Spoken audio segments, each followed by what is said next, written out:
omwana nga tomwagala gwa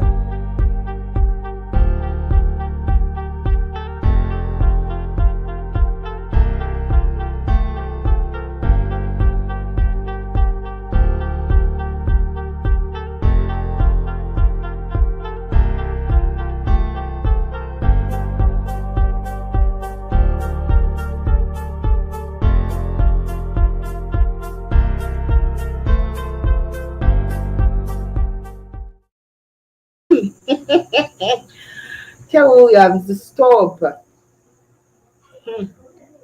mean, I talk every day.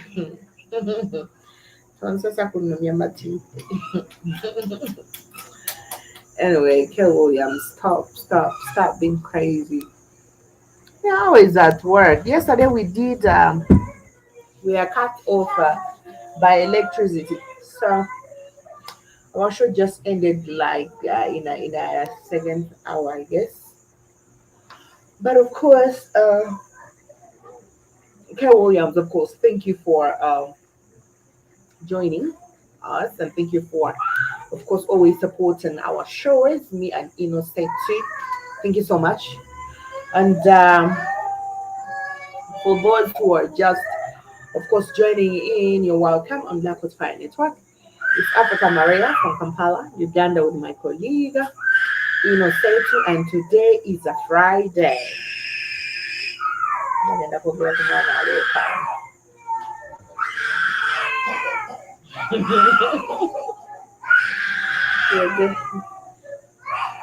Bagamaze tugenda okukola so kugenda engalo nga nze njogera emmalanga naawe. Alright.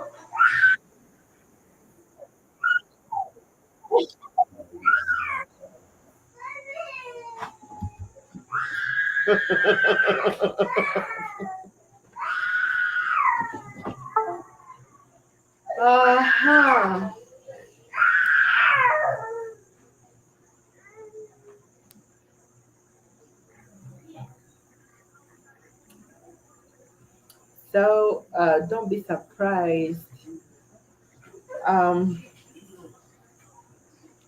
Today is a Good Friday apparently here, and we've seen a lot of. Sorry for that noise in the background. Um, so we are.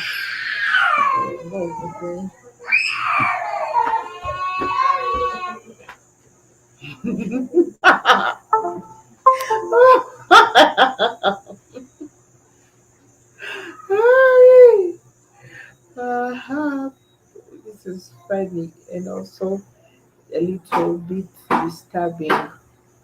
Okay. Is that a kid making? Yeah, it is.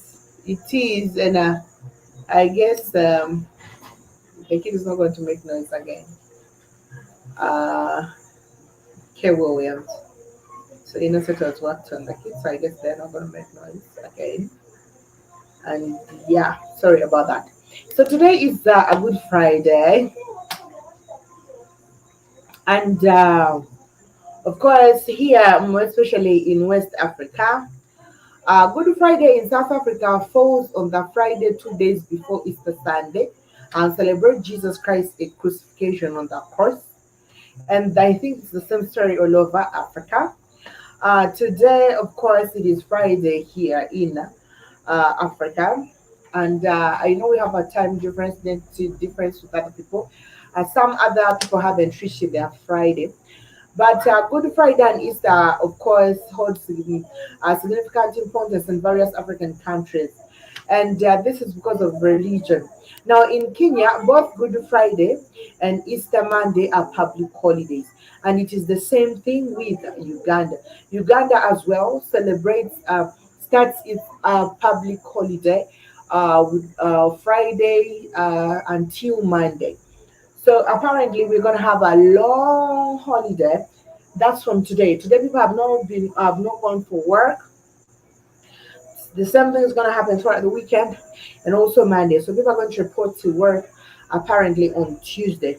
So that's how people practice Easter Good Friday, which of course marks the beginning of Easter holidays. And of course, this is all a religious phenomenon. And of course, church services is perhaps the most crucial part of Easter in Africa, and the most spiritual African people always attend church services from the Thursday before Good Friday, which makes the death of Jesus until, of course, the resurrection.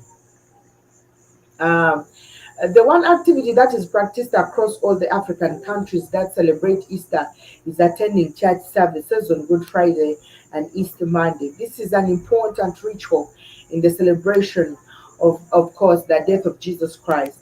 A lot of Africans are taking this so serious that the death of Jesus has a lot. We've seen people moving with the cross, and they usually call it.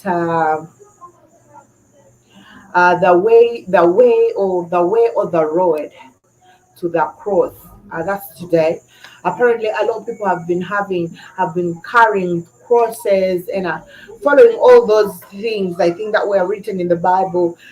Jesus carrying the cross, Jesus falling the first time, Jesus falling the second time, Jesus falling the third time. A woman coming and cleaning Jesus's face and all that stuff. Jesus dying, Jesus, you know. So they do this, I think, to show that, of course, they have Jesus at heart, and they do this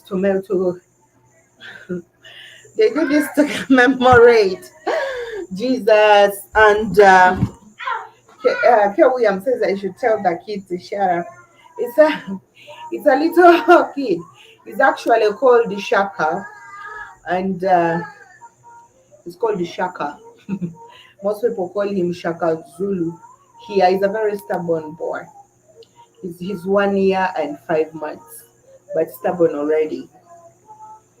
So whenever like we are working here, he like usually wants to come over when he sees the light and stuff.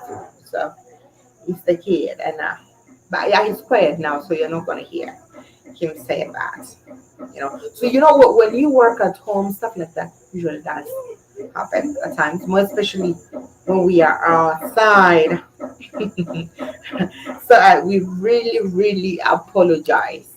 Yeah, Innocent is right back here, and mm, Ken Williams says, "Tell that little kid to shut up."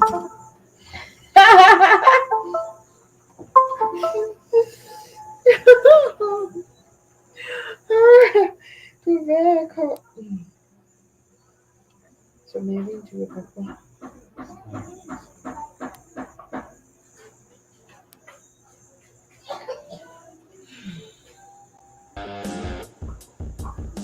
I got tell something. I forgot to get that. Are you sure? So, first of all, I'll thank K. Williams for being here. In fact, that we are still cooking. No. Yeah, we are cooking. Yeah, but you're going to see us eating. Yeah, the food is on fire. So, K. Williams, thank you for being here in this first hour with us. Yeah, the kid is now has shut up. That's a bad word to say. For those that are watching us on different social media platforms, thank you for watching and thank you for joining us in this show. Like today, we are talking about Good Friday and Easter in Africa.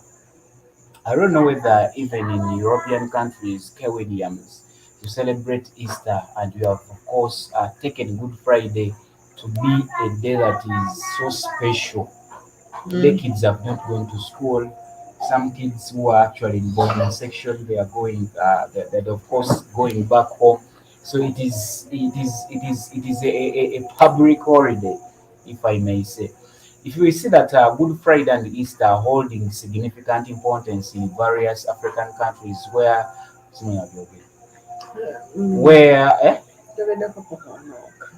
oh.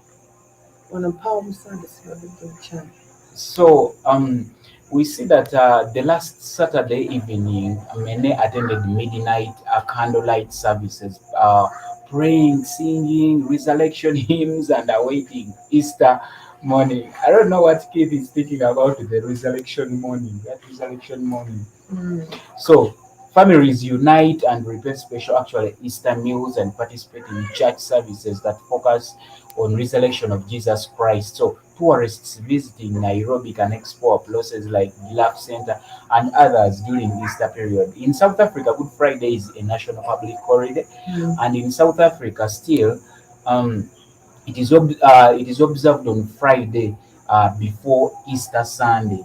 We see that it not only in South Africa, we have seen this even in Uganda that today it is a public holiday.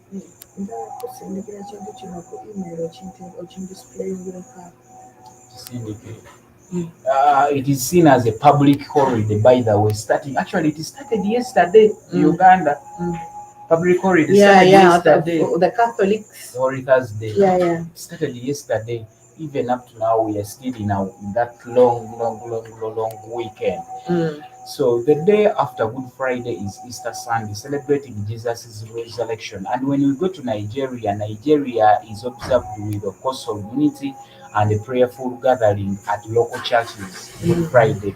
And Easter Sunday sees colorful celebrations with people dancing and singing signs of joy, happiness, and salvation. So the festival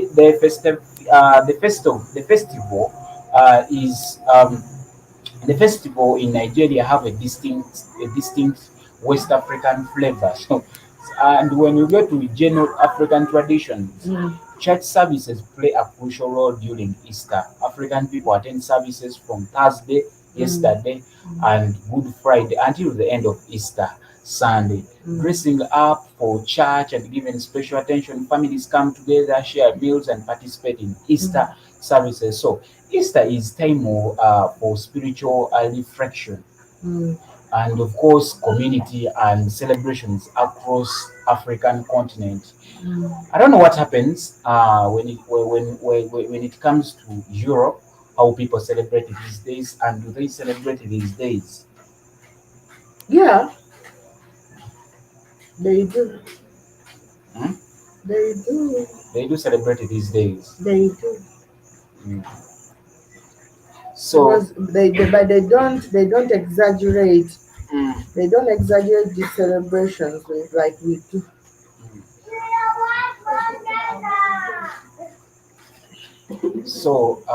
that is of course uh, Usindikide.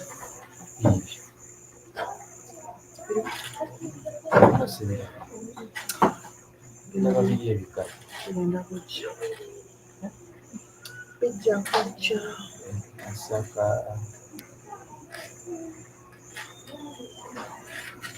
Nasaka yini? Yeah.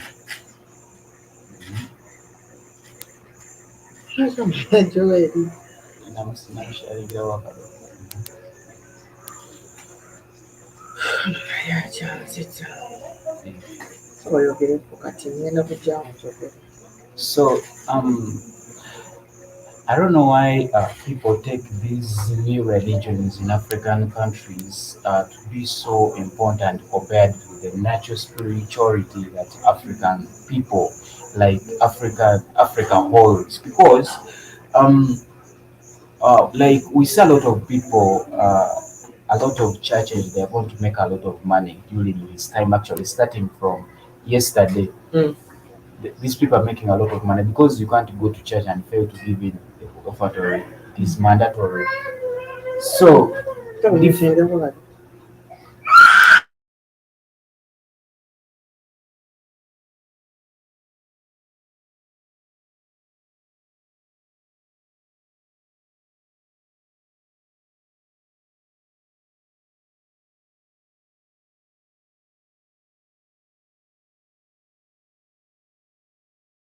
Deekayo tulaga bw'oyogera.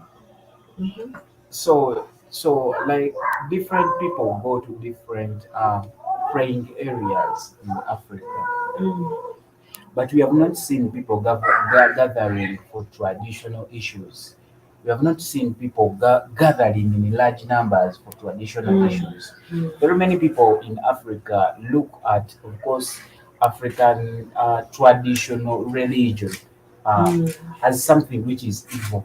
mm, I was watching on TikTok a video of a Nigerian guy who actually behaves like a baba. mm, He's making pranks like a baba, like a baba. Baba, the Baba in the saloon. Oh, No, Baba, this which this what? baba, the witch people. The which? So, You're reminding me of this Baba guy I used to work with. so I didn't even understand the Baba. so whenever people could, this guy makes his content in markets, around markets, Mm, near certain places, crowded areas with people. So mm, whenever people look at this guy, they run away.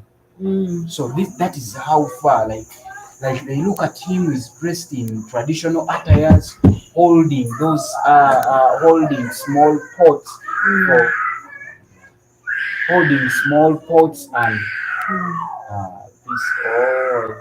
So holding those small pots, those people normally hold those mm, traditional things. So mm, whenever people look at this guy, they run away. On TikTok, I normally, the guy can come at your shop with that, with a pot, dressed in traditional attire.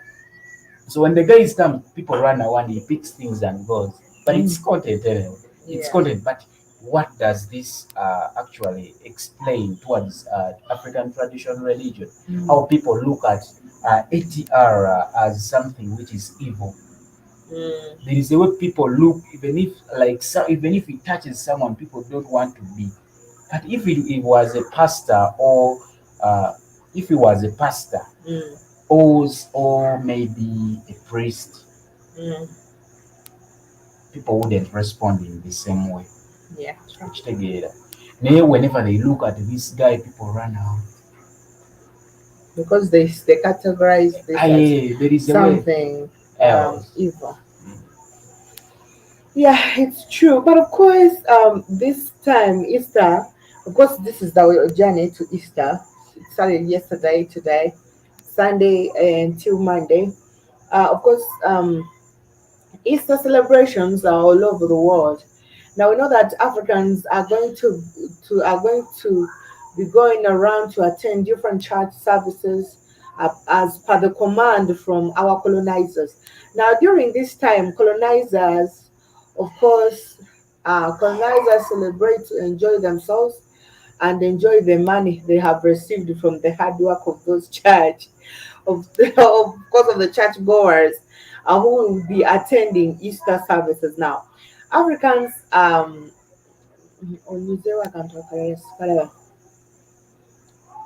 so we know that a lot of people, as we saw at this time, churches are going to invest a huge sum of money that is going to go to the Vatican, that is going to go to the mother churches of these other branches. So I think the business is going to boom. It started booming since yesterday. Apparently, even those others who don't attend church will have to attend church since it's a big day. Africans like to question everything that is African. Like Innocent was saying, but they do not question what is European. And this is why no one is even questioning. We are just following. Now, apparently, Easter, yesterday at a certain time, Jesus, of course, the sister Okumo again, I'm greatest man. I'm greatest man. So there was a lot of commotion yesterday. He went to greatest man at night. And there is that waiting hour for the Catholics when they have to stay Makando. awake. They have to stay awake. That's Thursday. Mm. They have to stay awake because even Jesus came back when the disciples had slept. And then he was like, "You have slept. Is this how you're going to protect me?" When he was from the greatest man. So Catholics usually call it the greatest man hour. So during this time, so we see, of course, Jesus, Amaze, then Jesus already knows what is going to happen. And then we see that betrayal, and then we see him, one of his disciples, cutting off somebody else's ears, and then Jesus getting the ears and putting it back. We see, of course, The journey still goes on. Jesus has the Last Supper with his people, waiting for that particular hour. He washes their feet.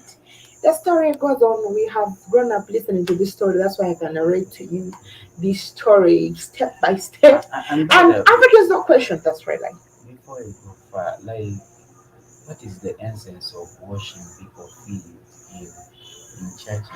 Like, I grew up seeing people being washed feet. What does it add to their life? Like, I just want to know. Like, I'm not criticizing by the way this, but I want to know.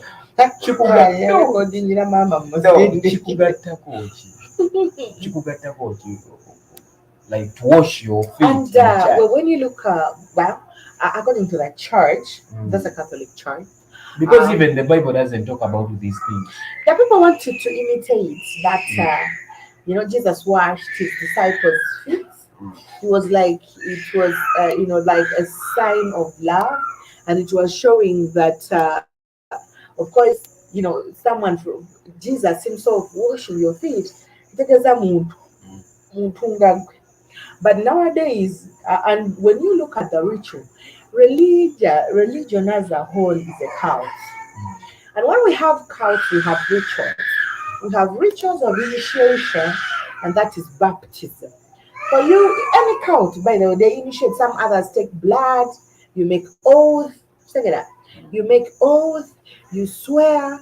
Others will kill. Others will kill animals. It depends on the type of cult.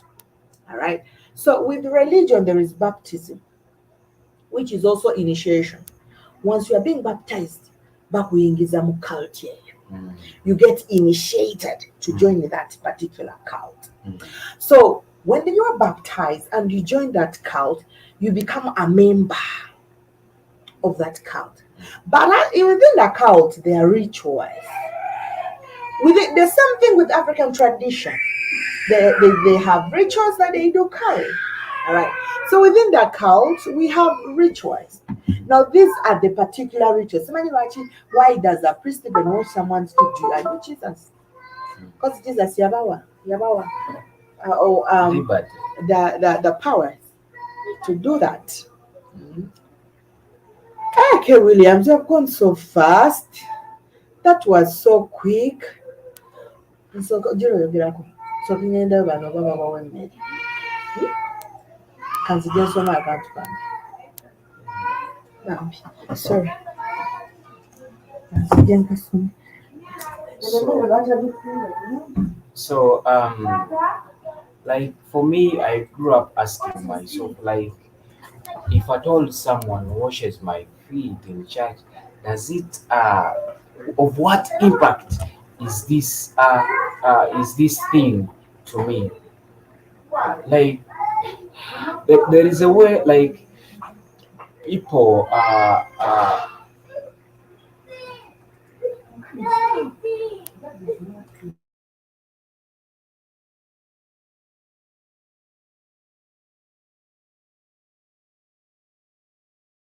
so a lot of things go on, religious, what they call religious things in Africa. There is a way African people take these things to be.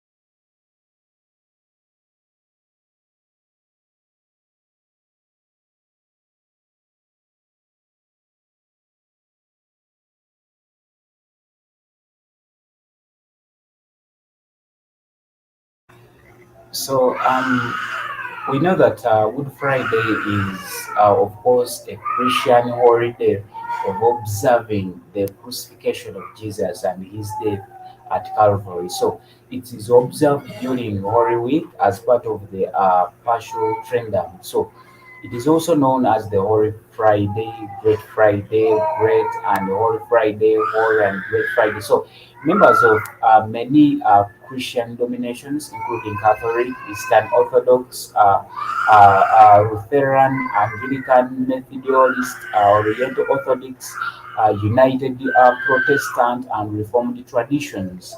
Uh, Observe Good Friday with fasting and church services. So, in many Catholic church, like Anglicans and Methodist churches, the service of the Great 3 Hours Agony is held from noon until 3 p.m. So, the time duration that the Bible records as the darkness covering the land to Jesus' sacrificial death on the cross.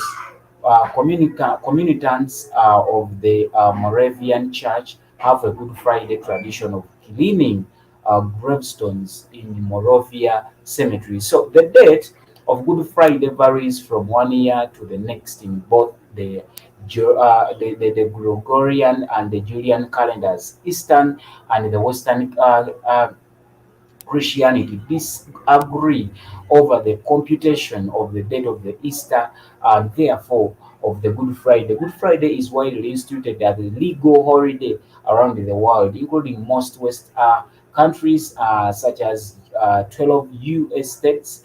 Some predominantly Christian countries, such as Germany, have laws prohibiting certain acts such as public dancing and horse racing. So, in remembrance of the sober nature of Good Friday. So, Good Friday comes from the sense of years holy of the Word of God. Less common examples of the expression based on this absolute sense of God include the Good Book for the Bible, Good Tide for the entire Grogy, and of course, incorrectly analyzes Good Friday as a corruption of Good Friday, similar to the linguistically Long Friday or so, and the equivalents of this term are still used as Scandinavian languages and Finnish. So, in Latin, the name used by the Catholic Church until 1955 was Farelia Sexta, in of course Parasevi, Friday of the Preparation. So, in of course 1955, the reform of Holy Week, it was renamed Valeria Saxeta, in of course Pisone, shortened to the Frelia Sexeta, of course, as the Friday of the Passion of the Lord. So in Dutch, Good Friday is known as the Gjord. And of course, in German speaking countries, it is generally referred as the Karftag, Morning Friday, with which is related to English word care in the sense of cares of wool. So, but it is sometimes called as the Stiller in Germany. So, a lot of people talk about Good Friday in different countries differently, and of course, Easter, because this is an Easter season. But when it comes to African countries, when it comes to these things that look to be religious, African people put a lot of efforts in such. A lot of African people take uh, uh, these new religions to be something that is so special because like we always say here, I think I've ever said this here, people take like to identify Setu as a person in Africa has to be possessing a religious name, and there is some conspiracies and theories and even ideologies, pastors and of course religious people put in African people that for you have to be written in that book. I don't know where this book is, but you have to be written in the book, like in the holy book. They call it the holy book in heaven stuff. So that these names we hold here, they were written before in that book. So if your name is not there, you will not go to heaven. So a lot of propaganda are spread around religion in Africa, and this has made people to, of course, think to have different perspectives towards religion and how things move when it comes to religion in Africa. Because people take things of religion. For example, Catholics, like this week is a Catholic week for all Christians, actually, almost all Christians. It is a Catholic week. But for me, like I normally, general spirit, for me, I normally ask myself if at all um, if at all these religions believe that it is one God, if at all we are chasing, if at all we are believing that this religion is we are in for one God and we are looking at uh, at one God, why is it that these religions are of course they are these religions we are separated according to different religions in Africa. Not only in Africa, actually this vice is not eating up Africans only. Oh, no, not Oh, this in sorry, sorry. so let's go to explain so Progression. Where I'm come now. so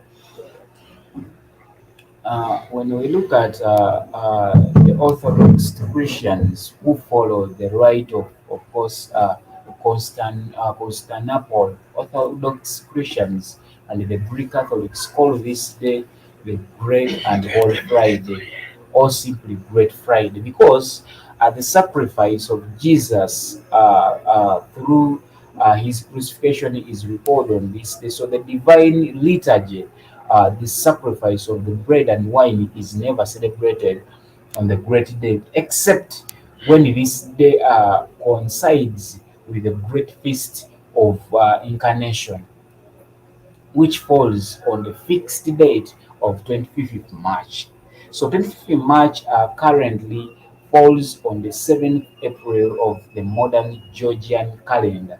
Also on the Great Friday, the clergy no longer wear the purple or the red that is of course customary throughout the Great Lent. So, but instead, don black vestments, there is no stripping of the altar or Holy and Great Thursday as the West, actually as in the West. So instead, all of the church hangings are of course changed to the black and will remain so until the divine liturgy on Great Sunday, on Great Saturday.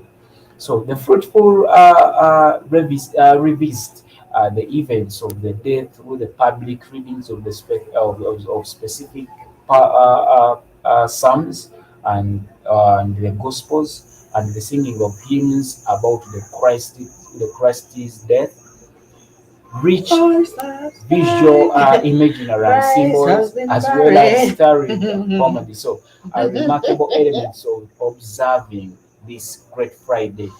In the Orthodox, understanding the events of Holy Week are not simply an annual commemoration of the past events, but the fruitful actually participate in the death and resurrection of Jesus. So each hour of this day is the new suffering and new effort of the of the Savior. So and the echo I'm of sorry, the sorry, sorry. I'm going to say this. He was supposed to be a priest. uh, I'm I just can having see, looking at him. and I can see. So too was there in the seminary school, so he was supposed to be a priest. I'm looking at the bigger, the bigger he has, and he's mentioning all these things. So me and Innocent, we fall in the same. Our parents have the same religion. Mm, Eh. So we have a little bit common history. mm. We have Wait, I could guess what I was doing. So. we have a little bit of history. So come on, call it. You know, so my grandmother wanted me to be a nun. Throughout, I grew up as until when I was like 16 and so. I'm gonna be a nun. I'm gonna supposed to be holy. Shit, like. So when my grandma passed, I lost track. I went to a boarding school. Everything changed. And this is why I know a lot about religion. He was supposed to be a priest until for him it went to very far because he went to a seminary school. And leave me, I dropped the case when I was like 16 there. But by him, it's just of recent when he just left seminary school. So this whole we grew up in we loved seasons. For example, Christmas and Easter. There is a way the church and the religion and the environment makes you feel that this is real.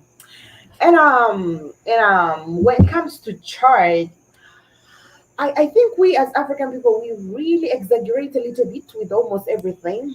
And that's why they say when an African learns something, I think they take it beyond than the teachers. And I remember there was a certain time when Africans were not even allowed to enter manufacturing factories because they knew the moment they just give it a glance, the next time they're doing exactly what you're doing and better than how you're doing it. And it has a disadvantage because now when it comes to religion, I think we are the Jesus ourselves. All right, because a lot is going on. Like I didn't tell you, that time my phone died. She was a grown up, like they were grown ups, two old women. Mm. They were sitting like someone was like, I don't know what I'm going to tell God when I die because the fact is I've seen. The woman told me, I forgot it. You forgot to tell me about that. Then That's the not other fair. woman told them, like the colleague, like, you repent now. Repent. Yeah, definitely. Recently, they were good. I found them like the woman that was emphasizing, you repent now. I don't know. I'm telling you. Repent now. Mm-hmm. This is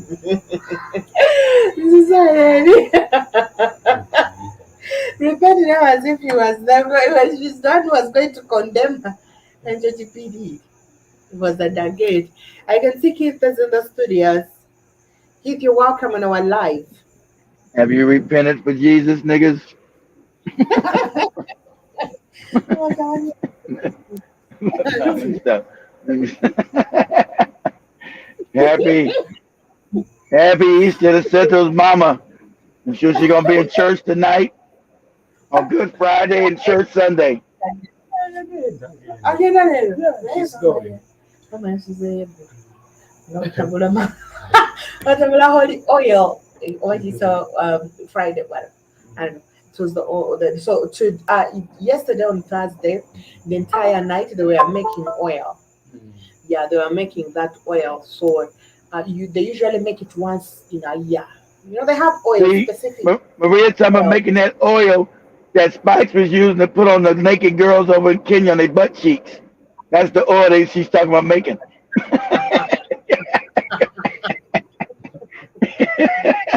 It's special holy.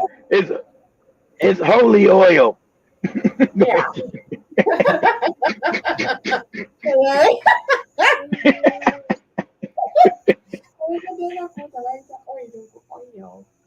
So they were making that yesterday, and today others are going to stay at church. Of course, we saw people having what we call the way to the cross.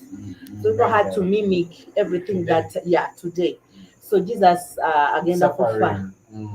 agenda collection make yafa mwenda yafa mwenda. He has That's died the in the afternoon today. today. So probably he's going to whatever the process, but on Monday he's going to go to heaven, right? On Sunday he will resurrect, Eh, and then he will take you. So on Easter Monday. so he's going to get his So disciples. if he died on Friday, how's that 3 days and he risen on Sunday? That's 2 days, ain't it? The math don't Yeah, even make sense.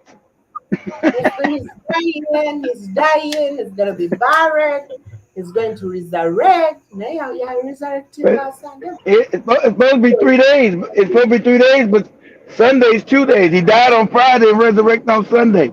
The math don't even add up. You goofy They niggas. said, and on the Friday he went to heaven.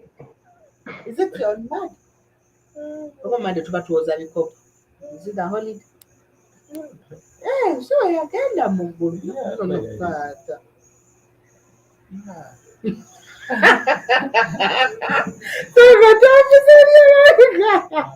But of course, Keith, how are those people celebrating Easter in the in wherever you are? I don't know where you are right I now. don't celebrate. I don't celebrate. I don't celebrate fairy tales. Talking about. I'm a grown man. I'm a grown man, Maria. I don't celebrate fairy tales. But of course, like everywhere around the world, they go to church. In America, the black people all go to church and put on them goofy ass dresses, and the black women wear them hats, and they do them Easter things. They do whatever they do in Easter. They do like a script.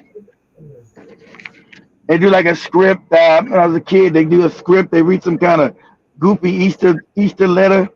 Then you go out there and do eggs. And the funny part about it, it's a pagan holiday. Most people don't know because there was no Jesus. They took the white people took a pagan holiday and then changed it for the Jesus name. That's why you got Easter eggs.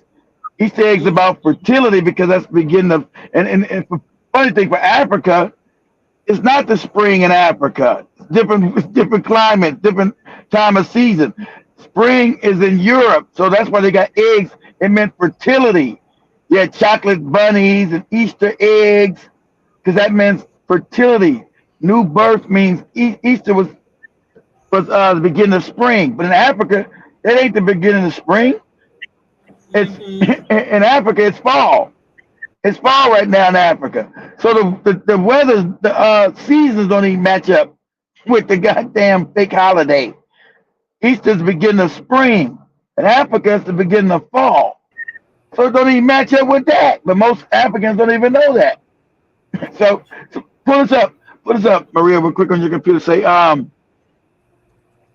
Easter was once a pagan holiday, as Google said. Easter was once a pagan holiday. That's why they got eggs and the symbolism. And so they wanted people to worship this Jesus thing. So they transposed the Jesus myth on top of their pagan holiday. It was it was a fertility holiday. So all they did was make the live he resurrect on this day, but that was an old holiday. They just changed into Easter. It should tell you, yeah, it should tell you the history of it. All right, I'll read for you. It says that Easter, a holiday celebrated by many, has an intriguing history that intertwines both Christian and pagan elements. Yeah. So it doesn't really intertwine. The Christians wanted people to. They took the old holidays that people were worshiping. They made up the Jesus myth, and they put the Jesus holiday over the pagan one because people were not going to stop celebrating their holidays. Maria, go ahead and read it. They say that the roots of Easter trace back to the celebration of the spring equinox, which Hmm. has been See, told you significant. spring. Told you. Remember I told you the beginning of spring. Exactly. Mhm. And then the spring equinox marks the end of the winter and the beginning of spring. It symbolizes the end of a dormant season and the rebirth of life, emphasizing fertility and Exactly. reproduction. That's why you got the eggs. But what if the Africans don't know that, Maria? Because Easter is not in spring in Africa. It's beginning to fall in Africa. So it don't even apply. They don't even know that. They say that cultures around the Mediterranean have long celebrated this time as a triumph of life over death. Yes. That's where you get the rebirth fake story with the Jesus myth. Yes. That's how they incorporated it with the ancient belief system and made it with a Jesus man. That's what's about. Can't tell Seto mom that. Seto mom will run out the house and go jump in some mud. Ah!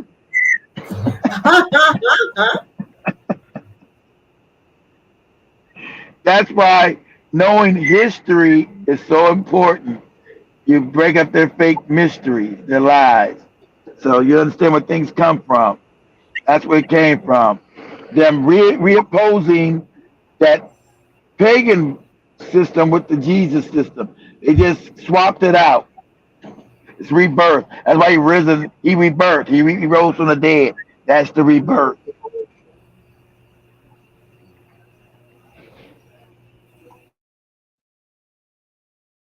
Well, you see churches with Easter eggs. They know it's a lot. They know where it's from. It's about fertility, laying eggs, giving rebirth.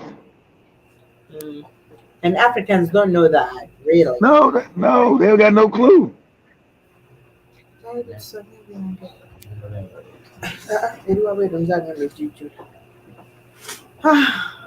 We celebrate, we spend a lot of time there. We celebrate, spend a lot of time having all these holidays. And of course, that we know that a lot of Africans at this time, everyone wants to go to church. Hmm. And we are following the command of our colonizers. Now, we Exactly. know that in Europe or US, outside Africa, people will be going for vacations to enjoy themselves and enjoy the money that we are sending over there. Of That's course, it. benefiting them. Now, for a very long time, Africans, we have always been questioning everything. But the funniest thing is that we don't question what is European. Most of us are dying because of lack of knowledge about themselves, and we have Exactly. also we are also very ignorant about European festivals. That we embrace each festivals, though we don't see them embracing our festivals. No, Now we know. because they don't like us. They don't give a fuck about your festival. They don't like our ass. So it's about you embracing them. I sent you a video. I think I said because I know I sent it to Joe, but I think I sent it to you too, on TikTok. But I think I got sent to your WhatsApp because I, um, 'cause I was looking for this statement that this because they sent their spies in, but they knew they could finally conquer Africa. They call them adventurers and explorers. These were spies. So I'd always tried to find this letter, but Google kept hiding it. So obviously somebody on TikTok had found this lady from South Africa had found it, and Mm, it was talking about one of the explorers, right, who had came into Africa and told you these Africans are very rich. They're very smart. I don't know how we can conquer these people. We've got nothing that they need. So only way I think they said there's no big none of what you see Africa today. As I always try to tell you, Africa's wealthy. It always was wealthy. So he's saying they're no beggars. They're morally upright people. He said, I don't know how we're going to conquer these people. They're wealthy. So the only thing I can think is we got to destroy their minds, give them the fake Jesus, and destroy their spirituality, and that's the way we can possibly um, possibly uh, conquer them. But I don't see no way of conquering these people because they're upright. I don't know how we're gonna conquer these people. So well, I sent it to you again. I sent you that video again if you okay. on your phone. So it's saying, and I could never find. I asked Jeff like 2 years, every 2 or 3 months I'd ask him to find this article on Google, but we never could find it. But it's the South African lady. She found it. She said, "See, these bastards ain't never like us. You better not start laughing." Mm, They let you know Africa was wealthy.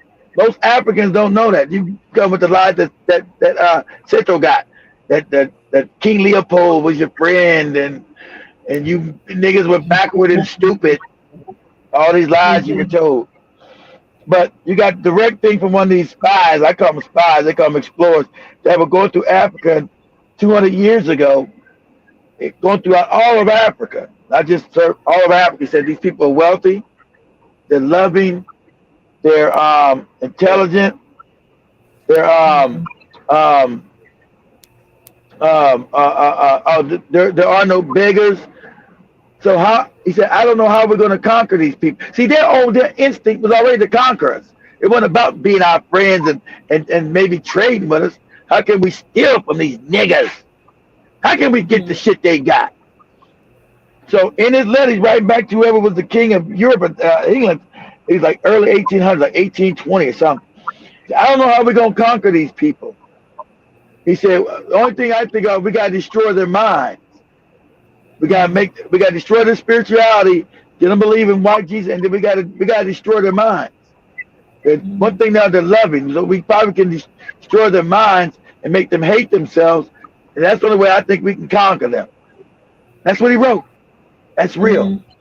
I've been trying to find that letter again forever. They kept, but the South African sister found it. That letter. I think I have that letter in my old post. I'll look for it. I think I have that letter. Yeah, I ain't been able to find it on Google no more. They hid it, but she found it and put it on TikTok and did a video. That's why I sent it to you. She did a video about it. You know, they said, man, African people, you need to know these people have always been your enemy. Yeah, they didn't come to be all that. These missionaries came to save you. You was backward. That's a lie. You should you're the richest continent on the planet, and you're poor. You need people to come help you when you got the wealth of the world. So right there in his letter, these people are wealthy. They got the wealth is undefined. That's all over the continent. I said I met not one beggar, not one thief, because you didn't have thieves. Remember, Africa didn't have no jails, Maria, until the white man showed up. And Africa didn't have a word for prison or jail. There was no word, nowhere in the African continent was there any word for prison or jail, because it didn't exist. Africans don't even know that. You didn't have no jail or prison in Africa. You didn't have a word for it. You didn't have to rob and steal nobody because everybody's wealthy. That's never taught to the African. He's talking about, I got to go to church and watch this made-up man rise. Yeah. All right. Okay. Okay, Seto's mom. Okay, you go do that. Good luck.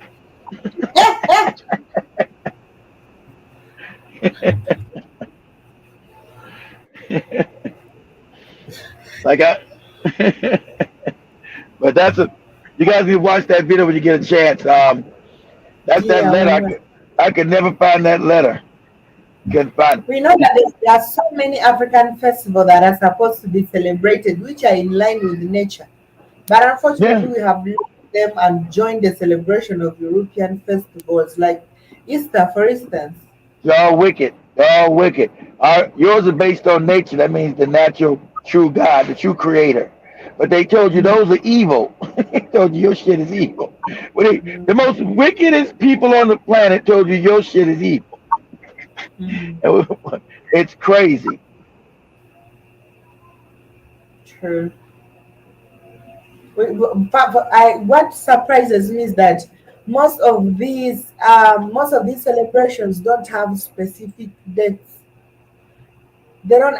Each time, this time you will celebrate Easter on the 15th. The next time you celebrate Easter in April. Now we are celebrating it in March. You know why? You know why? You know why, Maria? You know, because these no good bastards, Maria. So wicked this shit. The European changed the calendar and named them after us. The dates don't. They took the African calendar we had, right? You're supposed to have 13 months, Maria. And each month is supposed to have 28 days. Probably 13 months, not 12. See, look at Central like, what? Looking all crazy. What? Yeah. So, you know, this I'm going to prove it to you. What's the word? What's the Latin term for Sept? September is, Sept is what number, guys? Sir? What number is Sept? What number is Oct? Remember, you got September, you got October. What number is Sept? Yeah, 9. No. Number Sept, no. Sept is 7. Oct. When you say October, Oct is 8. An octagon. How many sides? That's the lie they gave you, Maria. That's the lie. Okay, we about to look it up. Okay, we're gonna look it up. Here you go. Sept is 7. At least yeah, Sept is 7. How many sides does an octagon have, guys? October. How many sides does octagon have, guys? Second. October. How many sides does the octagon have, guys? October. October, October. Look it up. So how many sides does the octagon? Oct. Again, there are 8 sides. 8 sides. So that means October is supposed to be the 8th month, not the 10th month. Sept, Sept is 7, not 9. They changed the dates in your mind again. They fucked the calendar up. You got no clue. Yes, yes. Shocking again. I done blown your mind again, Seto. Boom.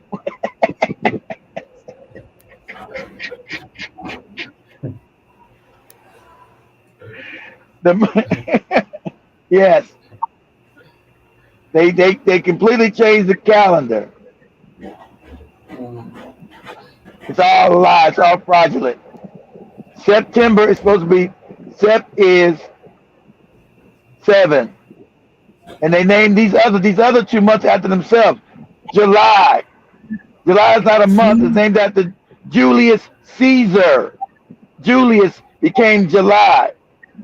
August is named after Augustus Caesar, the Romans. So they named the whole month. They made months after themselves. You can look this up. July is named after Julius Caesar. July. And July. it's Julius, named after Julius Caesar. They say we're white and we're gonna make a whole month about us. August is Augustus Caesar. Because Sept is not supposed to be in the 9th month. It's supposed to be the 7th. October it's supposed to be the 10th, the 8th month. And it's supposed to be 13 months, Chateau Maria. 13, not 12. They changed everything when they got power. So we're all out of balance, upside down. There's a lot of learning to do, Seto. Blows your mind. King Leopold wasn't going to tell you that.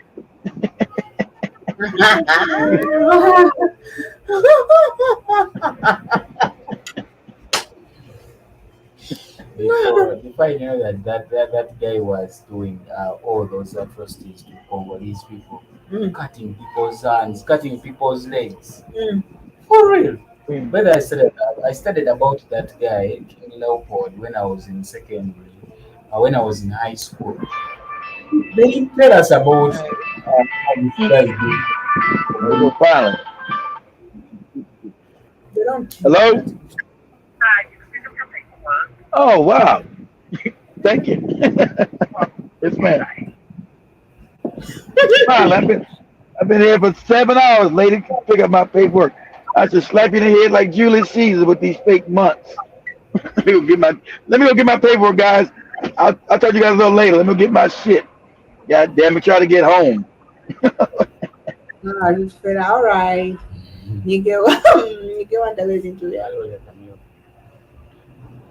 I said, I like to bum on you. One.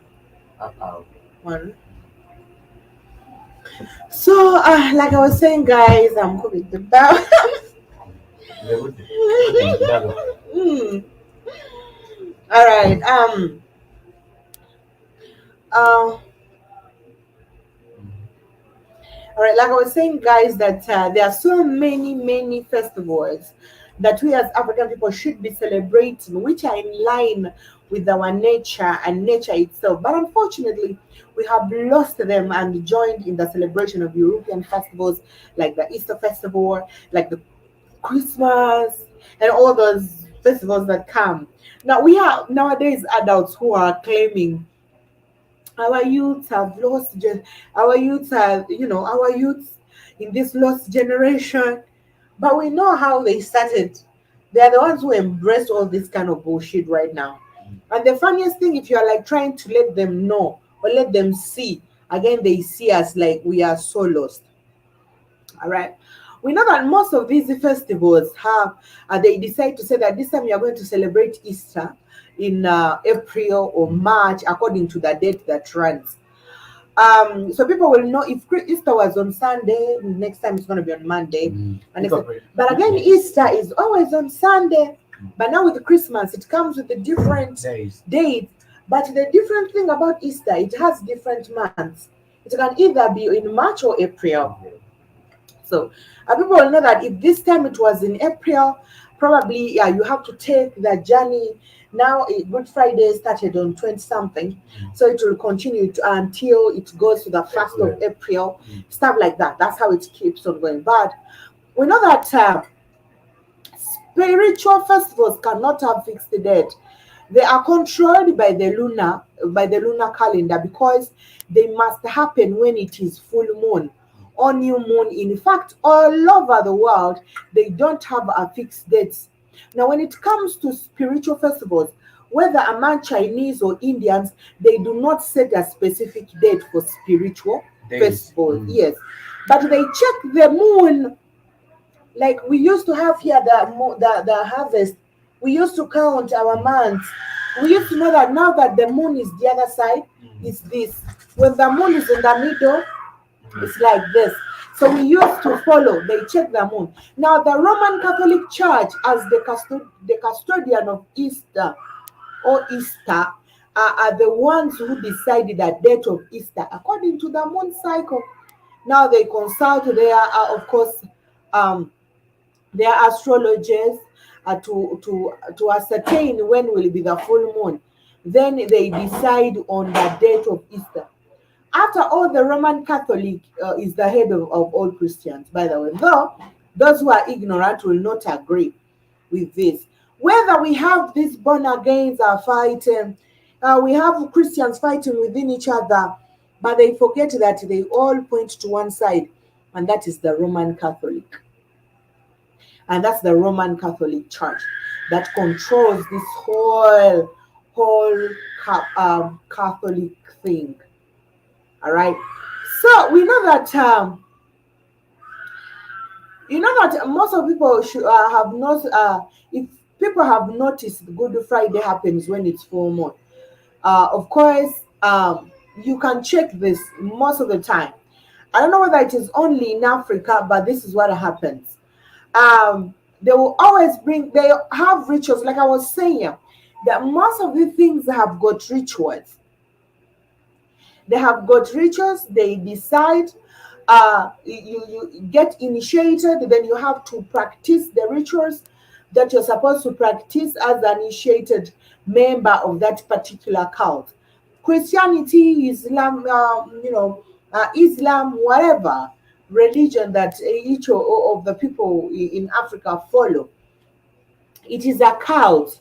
Now, people running away from African traditional ways, they forget that they are embracing another cult, which unfortunately does not favor them in whatever way. It doesn't. And this is why most of the time when you're going to even church, if someone is trying to pray for you, they'll even say, "Do you believe?" That means there is no one who is healing you. It is you yourself. The biggest thing is that, do you believe it's going to happen? Why is my faith very important in my deliverance? Why is me believing so important in this journey? Because you are the one who holds the power to that thing that is going to change your life. Not the priest, not the pope, not the pastor. Nobody holds that power. And that's why they'll tell you, do you believe? If you want to be healed, believe. Lift your spirit. Always here. Now lift your spirit and believe. Because it is you who holds this power. The moment you believe, you believe. All right. So Africans, we love to stay ignorant. And we like to fight most of the times when people are trying to tell us things that are very important. Especially those who more especially the Christians. When it comes to Christians, when it comes to Muslims, when it comes to religion, the religious people in Africa think that they know everything. Christians cannot question why that day everything happens the way it is. Muslims cannot question. In fact, it's like the celebration of the spring equinox, just like we had Brother Keith telling us. We know that in the northern hemisphere, before Christianity was started by Contestine, that one is in around 354 AD, after the Council of Nika. This festival was celebrated as the spring festival in honor of goddess Easter, who is also known as Easter. Such festival also marks the new year to the northern hemisphere. We are so supposed to be celebrating a similar. We are also supposed to be celebrating a similar festival around September in honor of goddess. So Africans, apparently we are supposed to be celebrating this festival, which is similar to Easter, in honor in honor sorry, in honor of a goddess. All right.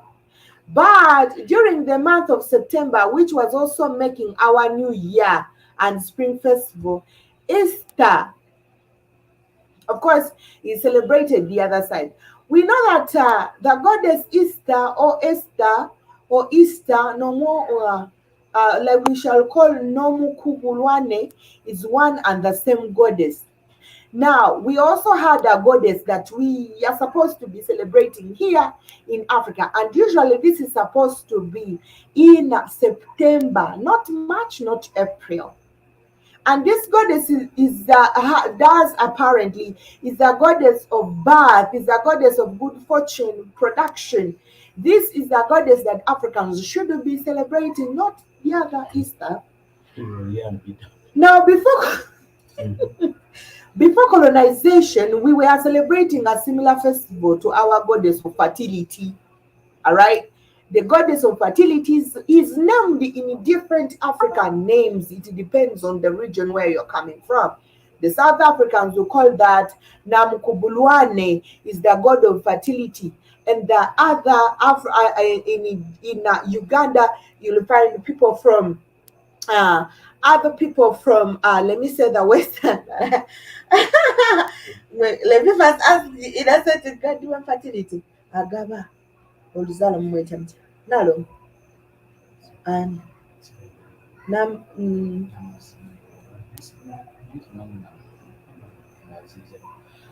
but something like that. aga yeah yeah Something I don't know. oba nakayima I don't know. I'm not conversant. because like ffe tuyinawo like Ruhanga nedda yagambye yagenda gisharing kati kisome. We have that one who call Ruhanga. So I guess I was trying to ask Innocent how they call that goddess.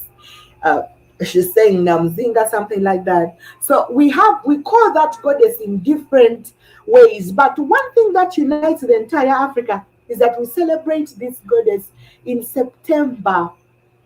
All right. So instead of us celebrating this particular goddess to honor the African goddess of fertility, unfortunately, we are honoring somebody else in a different month entirely.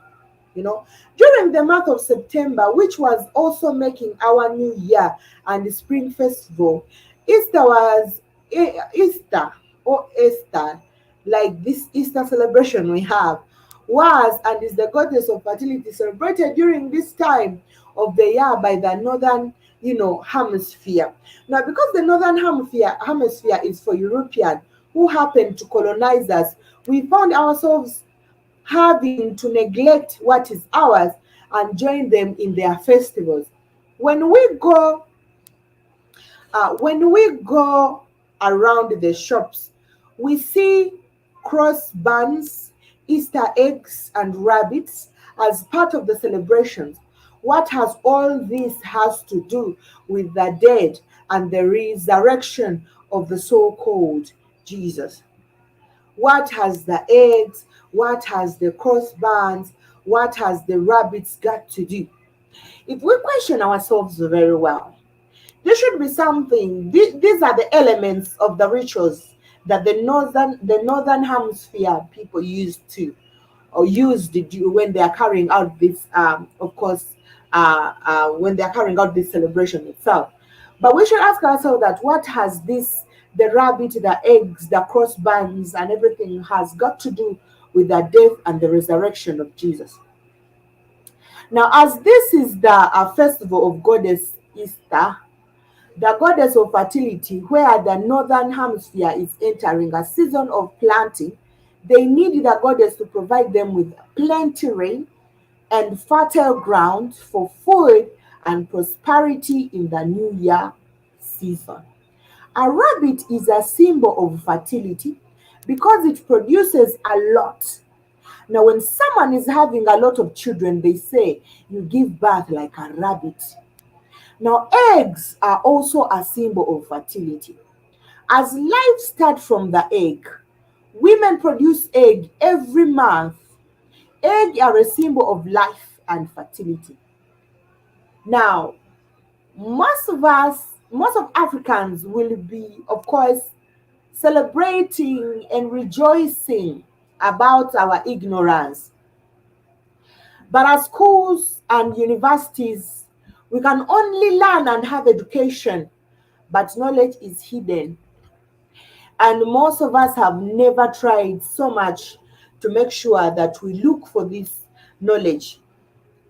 We are so ignorant about a lot of things, and we still keep on wondering why things are happening the way they are happening now. We still need to take that turn and also focus on the truth and the right path to make sure that we reach our destination.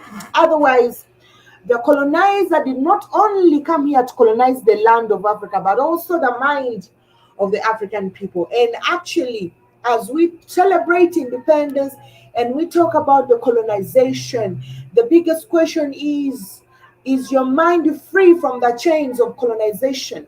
Because celebrating such kind of seasons still shows that we are still entangled, or we are still in the same cahoots with our colonizers, which is a little bit absurd.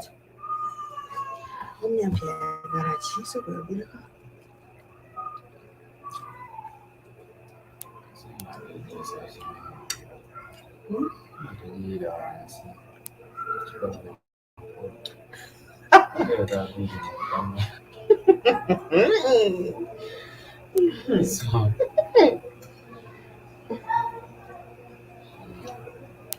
so yes, somebody got it.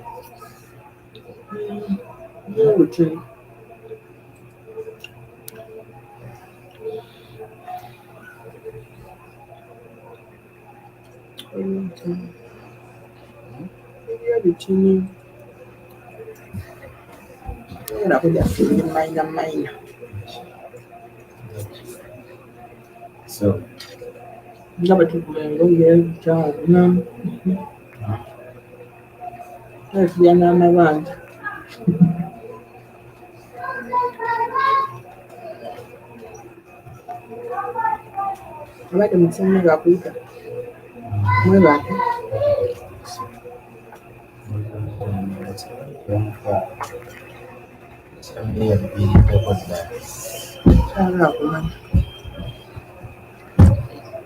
namanya munnaye alowooza nti nansomera oba anything yanamanya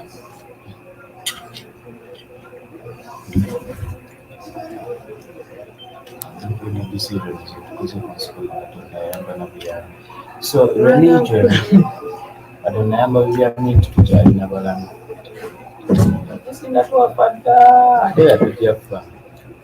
By the way, last time when I was coming, I found a guy. The guy was drunk. The guy looked to be like a mad person, but he wasn't. Like whenever he could meet people to talk to. Like people were rejecting this guy, but the guy wasn't mad. I like the guy. Like the guy was talking. Like he found a certain lady and a man. Along the way, they were like the woman She was a rich woman. They were surveying a certain Land. building. It Mm. was a building. Mm. Maybe the woman was making inspection. It was her building Mm. with a certain man, who was a contractor. Mm. Then the guy told the woman, I'm so sorry. "Madam, can you help me with 20, like 2K, 2,000 Mm. Ugandan shilling?" Mm. The woman pretended as if She has not she has heard. not heard what this guy had. He said, "Yeah, Chigama, what your But have you before me, the girl?" That's what the guy said. That you will die. I didn't even like the material things that you see. You're going to die. Like the guy was emphasizing death as if the woman is going to die at that. You're going to die. Children, we're going to fuck with, we're going to fuck with. Then I was moving around, like, I was moving. Then this guy ran to me fast. The guy said, uh, "One more again." I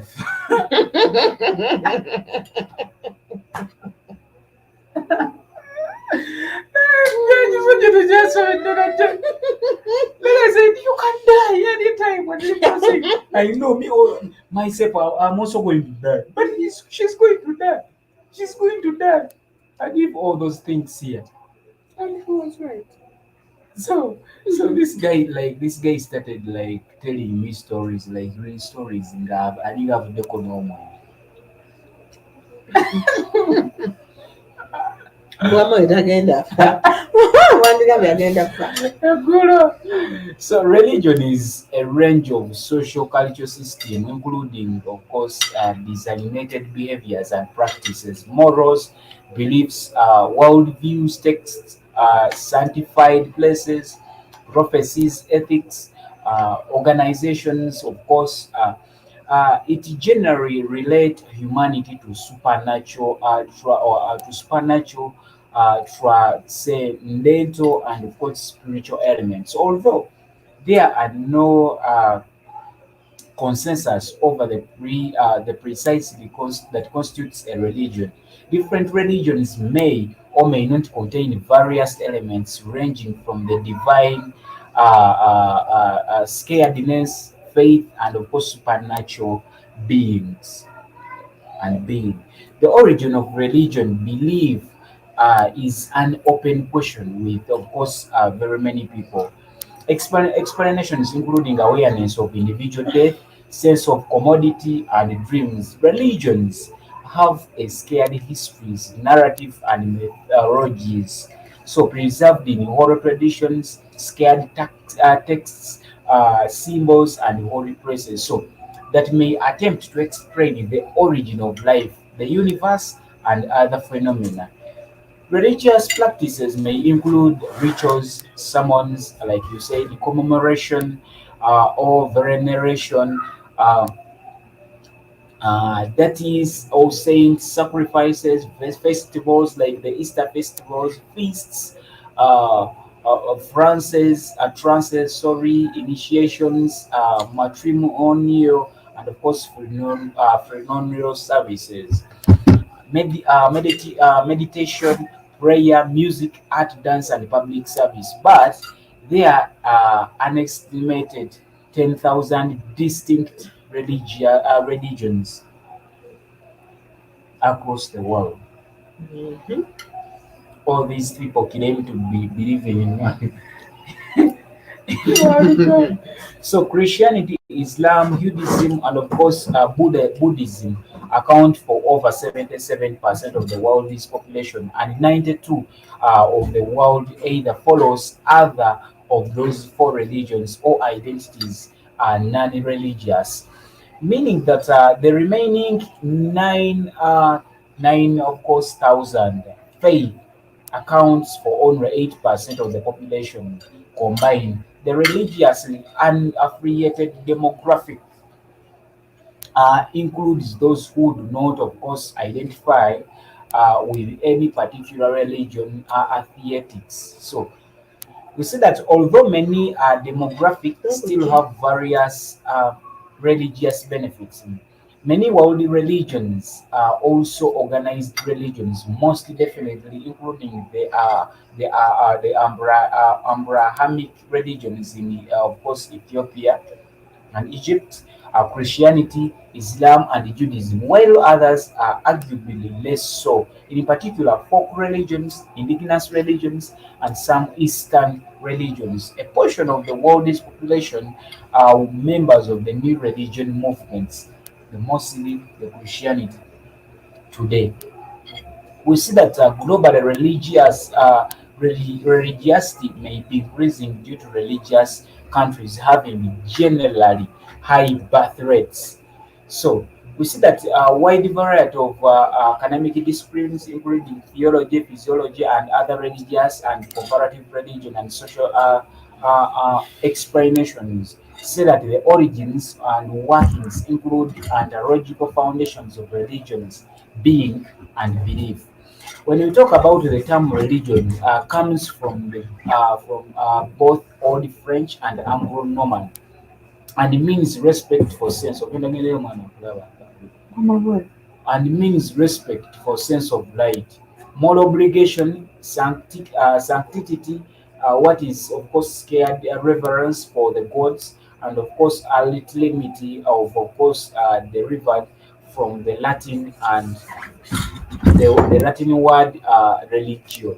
So, according to Roman philosophers, say that religio comes from a meaning that means again, uh, combined with a legume word meaning greed. So,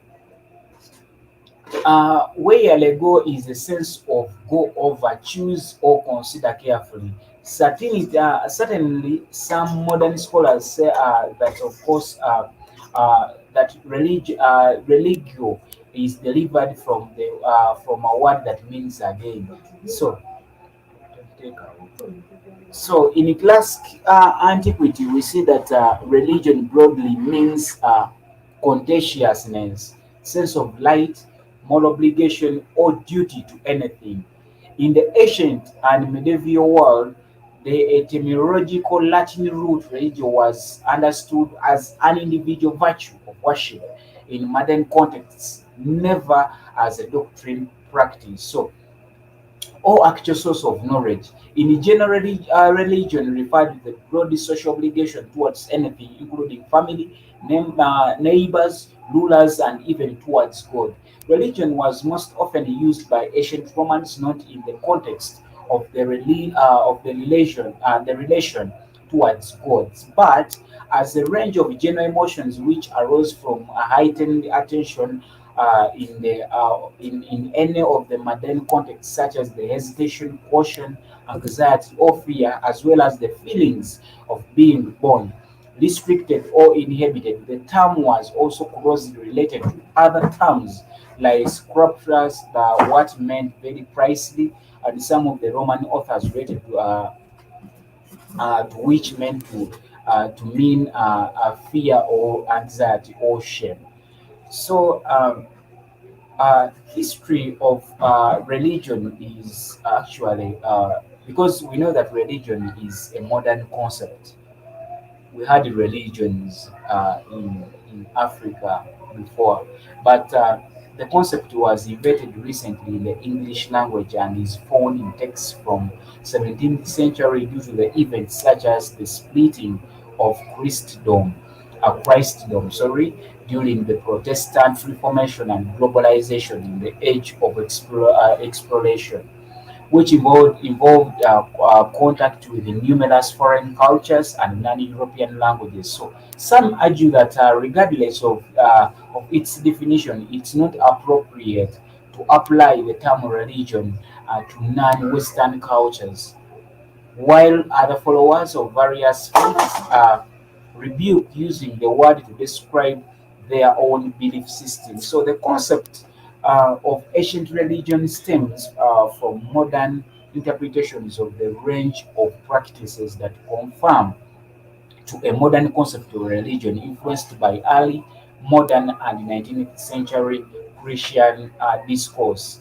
We see that religion was formed in 16th and 17th centuries, despite the fact that the ancients scared texts like Bible and Quran and others did not have a word or even any concept of religion in the regional languages, and neither did the people of the cultures in which these scared texts were written. For example, there is no precise equivalent of religion in Hebrew.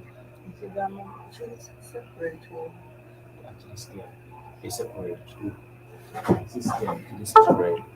So, for example, there is no actually precise equivalent of religion in Hebrew, and Judaism does not distinguish clearly between religious, national, racial, or ethnical identities.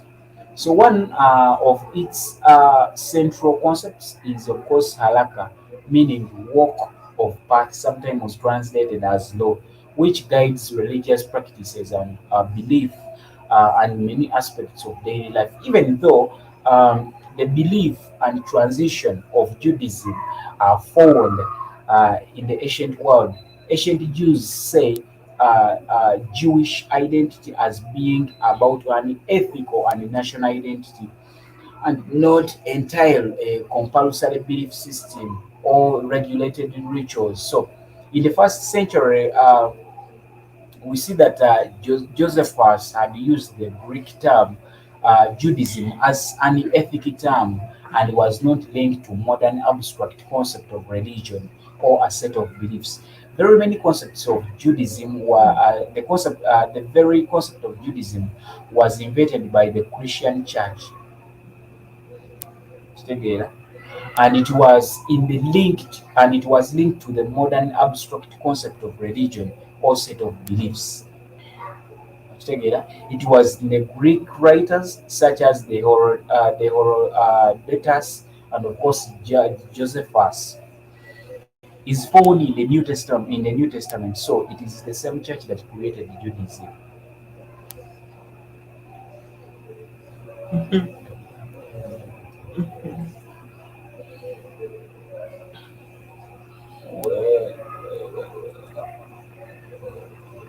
Makuziri. You're welcome in our life. All right. Thank you for that. Scrolling up once. I don't know. Thank you for that, Innosetu. You can see the beginning of this whole Jakarta. You can see the beginning of this whole thing still has a genesis, and so we have a lot of Christians who are divided. And as you're saying that there are sacred scriptures within the very Bible. There are sacred scriptures within the Bible, or the verses that are at times people misinterpret. But the Bible itself clearly tells the world what is going on. The Bible, but there is no way, by the way, people will wake up and say that the Bible lied to us. No, the Bible never lied. Everything is just as clear as it is. They say the truth as it is. It is up to you to understand what they are saying. And this is why we have sacred words. That's why we have the sacred scriptures that are those terms that they use that are known. When someone sees the eggs and the symbols that are known, we have got symbols that are so spiritual when it comes to Africa. But Europeans are using these symbols, and all Africans don't really know the meaning of these symbols. They are sacred things that are in the different holy books, like they call them. And people be working with that book all the time. And the problem is understanding what exactly is written in that book. But every word that is written in that book has a meaning. And if you research very well, you realize there is no one lying to you through the Bible. You should seek for the knowledge. You will find it exactly there. The Bible says, seek for the knowledge, you shall find. And we don't want to find the knowledge. We think we shall find the knowledge just there written. in that Bible. Itself says, seek for the knowledge, seek the knowledge, you shall find it. mm, So apparently, and that's why we still have people misinterpret all the time. And that's why you see people coming out. We are born again. Everyone picks one scripture and starts disagreeing with the other over that particular scripture. But like we were saying, Keith was here trying to tell us that what does September mean? Sept means seven. mm, We still had the seven books that were written. Here in Africa, the seven books where they got apparently where a Bible was copied from. So we know the Septuagint where they got that from. So there is truth. There is no one who is hiding that truth. It is about you trying to find that truth. That's the most important thing. Now you realize, I'll ask a question during the Easter festivals. When you go to different stores, you'll find crossbuns, you'll find rabbits, you'll find eggs. So, what does these three things have got to do with the death, the resurrection of Jesus? Was the rabbit there? Do you read any verse in the Bible during the death of Jesus where the rabbit stood somewhere? Probably maybe at the cross, maybe following Jesus. Maybe did the rabbit perform any miracle in the Bible? Did the rabbit do anything? All right, let's look at the egg. Did we see any chicken being laying eggs in the Bible during the death of Jesus? Did we see stuff? What did we see? What does the Bible talk about the egg? So there are things that we should look at and understand. Like we said, the egg represents rebirth. This is not the birth of Jesus. I mean, we are talking about the death. All right. If it was on Christmas, we would say, all right, stop it, Maria. I mean, the egg, it is not on Christmas. We are talking about somebody dying. Somebody's dying. All right. So we as Africans, like I told you, we still had the same goddess. She's a she. The goddess. Hi, I dipped in to say have a great weekend. Have a fish sandwich. And me. Shall we happy? Shall we all right, Jibby Jabba. Thank you. Thank you. So, Chadi to say again, I'm going to everybody. Thank you so much, Jibby. Thank you. We shall try to do that. Maybe tomorrow. We eat it for him. All right. Maybe we shall try. We shall try, but back to our topic, Zion. I was asking if we do have all these symbols and we are celebrating this, and these are the major symbols that represent Easter: crossbars, rabbits, eggs, right? And how do they connect to that death? Because death cannot be fertility that the eggs, of course, represent. Okay. So, like these people had Easter, or Esther, a goddess that they used to pray to. That is the people in the northern hemisphere. The goddess they used to pray to during that specific time. In September, Africa also had the goddess of festival. We have a goddess of festival that we are supposed to be celebrating, and that's around September, like I said.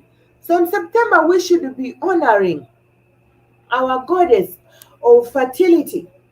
Now, before colonization, we were celebrating a similar thing. And unfortunately, we have lost this and we are celebrating somebody else's, festival. And we know that when the European colonizers, we found ourselves, neglecting what is ours and joining what isn't ours. All right. So there is a lot that is going on. We said that the rabbit is a symbol of fertility because it produces a lot. And we know that the egg is still the same symbol of fertility. All right. Now, if at all you are someone who really is smart to understand, when somebody's dying, we should have something that represents death. But all the Easter symbols don't represent death, right? They don't represent death. Okay. So we have all this Good Friday. Saturday is just in between. Saturday people are still crying because Jesus had died. Other disciples are going crazy. Others are running to hide their faces. Others still going to the grave to visit. And boom, Sunday. And then, yeah, In translating. translating. And then boom, Sunday. So we why do we celebrate something that is not ours and neglect what actually is ours? We don't know. Black people going around packed in houses and taxes going to praise when they don't know because they were told by their colonizers that that is the Good Friday. All right. People taking loans to buy something to eat. You're celebrating. I usually tell people now during the Christmas festival, all right, people in Europe are experiencing winter. There is too much snow, the coldness, all right. And for us here during December, by the way, Africa does not have food. I would like to buy in a meal. Fresh things are very expensive during this month. You have to make sure all the gardens are everything is out of the garden, and we are celebrating this, which does not even suit, which does not even suit us. We should be celebrating such a day of festivals when we already harvested. We had the harvesting festival in Africa. People no longer celebrate that. We no longer celebrate the harvest festival when we harvest. People no longer, we had the festivals according to the harvest at that particular time. And people knew if it's going to be yam festival, yams are going to be ready. People are going to celebrate. People are going to share their food. And of course, yams don't come alone. They come with the sweet potatoes, like all the root tubers, I should say. All the root tubers usually yield at a certain time, at almost the same time. So you will find that Africans are jubilating, they are giving back to nature, they are swearing and making promises. They are, of course, celebrating, thanking nature for having blessed it with the harvest. And then we still have that festival when you are preparing. When you're preparing, that's around when you're preparing for farming. And that's when we have the September.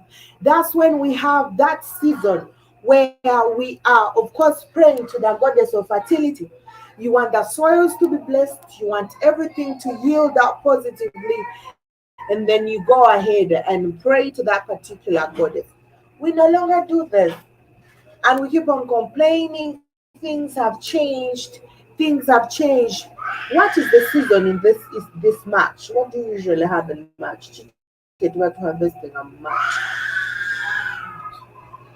So yeah, I'm having much better than you. Mm.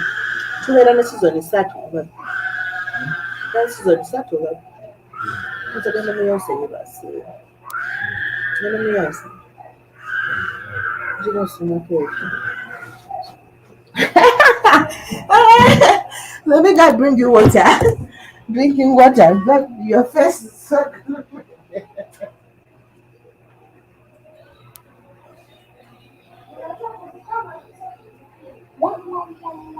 So there are different, of course, African festivals that are traditional festivals that are um, uh, African traditional festivals that we would actually people would have taken serious. African people would have taken serious, but Of course, some of these festivals they are not even known by by, by our of course by our our fellow Africans.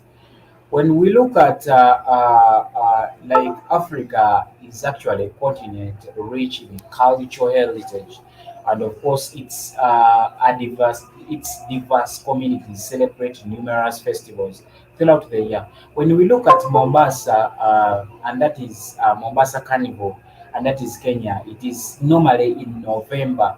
We know that Kenya's largest annual festival, organized by the Ministry of Tourism, showcases the region's cultural diversity. Participants dress in traditional kikoi and, of course, kanga attire, and the streets come alive with floats and costumes, music, and dance tales offer local delicacies like fresh coconut milk and coconut syrup based brew called Manazi. So the parade of Calumet at Fort Jesus Beach will, of course, boat regatta. So that is Kenya, where those festivals, where that festival is celebrated, and we expect to embrace such festivals as our Africans. It comes in our minds, just like it is coming to people's minds now. Like we are having Easter. Easter is coming near, so it should be in our mind that we have such festivals in different African countries. When the festival of the Dhow countries in July, that is, of course, Zanzibar, described as the East Africa's largest cultural event. Is This is a festival that takes place in Zanzibar. It celebrates the maritime heritage of the region, emphasizing the historical connection between the Swahili coast and the Indian Ocean countries. Expect vibrant performances and art exhibitions and lively atmosphere. The National Arts Festival, and that is from June to July, and that is in South Africa, Storm. That is South Africa. It is held in Storm, and of course, South Africa. This festival is melting pot of creativity, and it features theater, dance, music, visual arts, and of course more. Artists from diverse backgrounds come together to showcase their talents, making it a must-visit for art industry in South Africa. So we have the Harmonious World Festival that is in late September. That is in South Africa still. They're located in Harmonious. This festival celebrates the southern right whales that visit the area's coastline at that time, in of course in late September. So attendances can enjoy the watching can enjoy wall watching, live music, food stalls, and cultural performances. It is unique blend, by the way, of nature and culture. So in April, in Gaborone, that is Botswana, we have the Might Song Festival.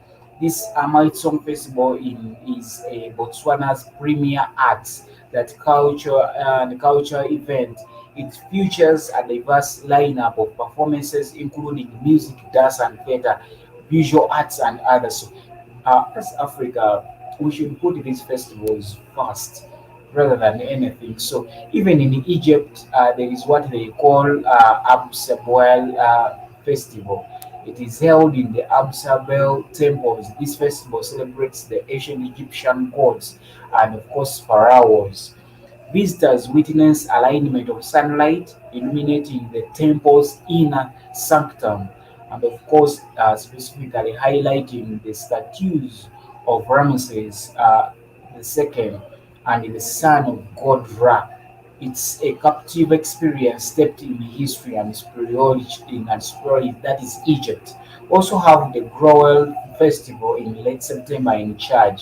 In Chad, the Growell Festival is a colorful and lively event celebrated by the Wadabe ethnic group. It involves elaborate dances, vibrant costumes, and of course, beauty contests among young men. The festival aims to find suitable partners for marriage and strengthen social bonds within the country. So, these festivals provide glimpses into Africa's rich cultural tapestry, allowing the visitors to immerse themselves in tradition, art, and local customs. Whether you are drawn to music, dance, or historical rituals, Africans' celebrations offer something for everyone. So, however, Africans however, Africans we don't give that belief. We don't have enough we don't give ourselves confidence for African related festivals in Africa. If at all we can give a chance to these festivals, we even have festivals in Uganda that are done throughout the year. So the top African celebrations of the festival offer a diverse culture. So we see that festivals spanning the continent from Kenya, like I said at first, to Egypt, Zanzibar, to Chad. So, with more than 30,000 ethnic groups and some 20,000 different languages, the African continent is the very embodiment of the cultural diversity, resulting in many African celebrations and festivals throughout the year. Combining this fact with the amazing biodiversity and natural beauty of the continent, along with incredible features such as the Kruger National Park and the city of Cape Town in South Africa, uh, planning a holiday in Africa actually becomes an opportunity to be missed during these festivals, because African things they are ever natural. Whenever festivals, these African named festivals, we expect something that is natural, because Africa is known for that. Everything in Africa is natural, like natural. So these are some of the festivals. I talked about the Mombasa Carnival that is in November, Kenya. So Kenya's largest annual festival, organized, like I said, by the tradition. So tradition and contemporary musicians perform, and the streets lined up in the stall offering sorts of local delicacies. So we also have other things in Kenya that are also, of course, culture.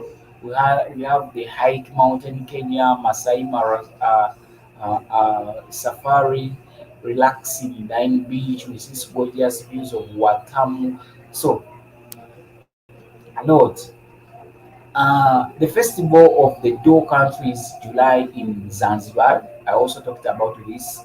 While it brings together the arts and the cultures of several East African countries with those in India, Pakistan, Gulf of States, Iran, and India and Indian islands.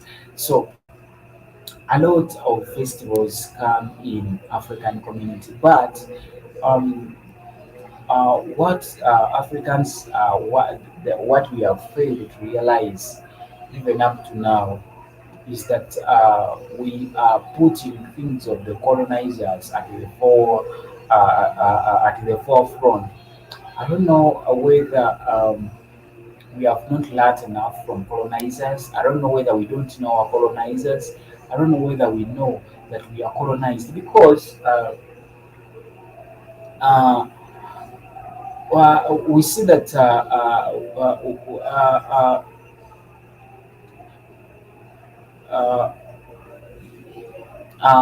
religion uh, uh, religion is actually religion, culture, and religion have usually been seen as the closely related. Religion and culture, they are seen as things that are related, because they have certain things that behave to be similar. Religion as soul of culture, and culture as the form of framework of religion. Religion has ultimate concerns in meaning, giving substance of culture, and culture is totally a forms in which the basic concerns of religion expresses itself. What do I mean? Religion is the substance of culture. Culture is the form of religion. So, such as the Constitution definitely prevents the establishment of dualism of religion and culture. Every religion acts not only in organized religion, but also in the most ultimate movement of the soul, is culturally formed. So, similarly, looked at culture as we see that culture as the soil of religion, and this is true. Culture is the source of religion, and we see that there is transplanting the religion from its original culture to the foreign culture would be actually to kill it in the same manner that transplanting a plant from the natural soil to an alien soil would kill it. So, however, there have been many attempts in modern pluralistic situation distinguish culture from religion. Domestic, yes, Activists. McBain has argued Always. that elements grounded on beliefs of course, metaphysical nature, religious, are from distinct from elements of grounded on nature and in natural culture. For instance, language with its grammar is a cultural element, while of course, scalarization of language in which a particular religious sculpture is written is more often a religious practice. The same applies to music and the arts. So some people confuse and some people think. And by the way, we see that culture is the mother of religion. Mm. Because for me, I look at religion as these people. These people are mimicking culture. Mm. Because whatever things they do, starting from festivals, they even have their language. Look at pastors. They have that. They speak in tongues. They speak in tongues. Walona walona benasanga jjo wali waggulu kale akagundi kawa. When I observe everything, the man ntambula ne mba nyambua. Kali akawano nga tuve Nasanze nga pasita ayogera ng'omuganga. Ng'ate beggaliddemu. alina akakazi kakoogera ng'ejjemba. Yabaddayogera nga muganga ate awo waliwo abanyarwanda bangi. I don't know why is it so that churches in Uganda they are filled up with Banyarwanda. Nga abantu abo mbeewamu. They are filled, not only in Kampala here, but even even at our place. Ate baana bafulumye bati. Ate bali tebabafaako. Anti Saamu kati twese abadde agenza kuleeta amazzi. Some Akola bibyo byayagala.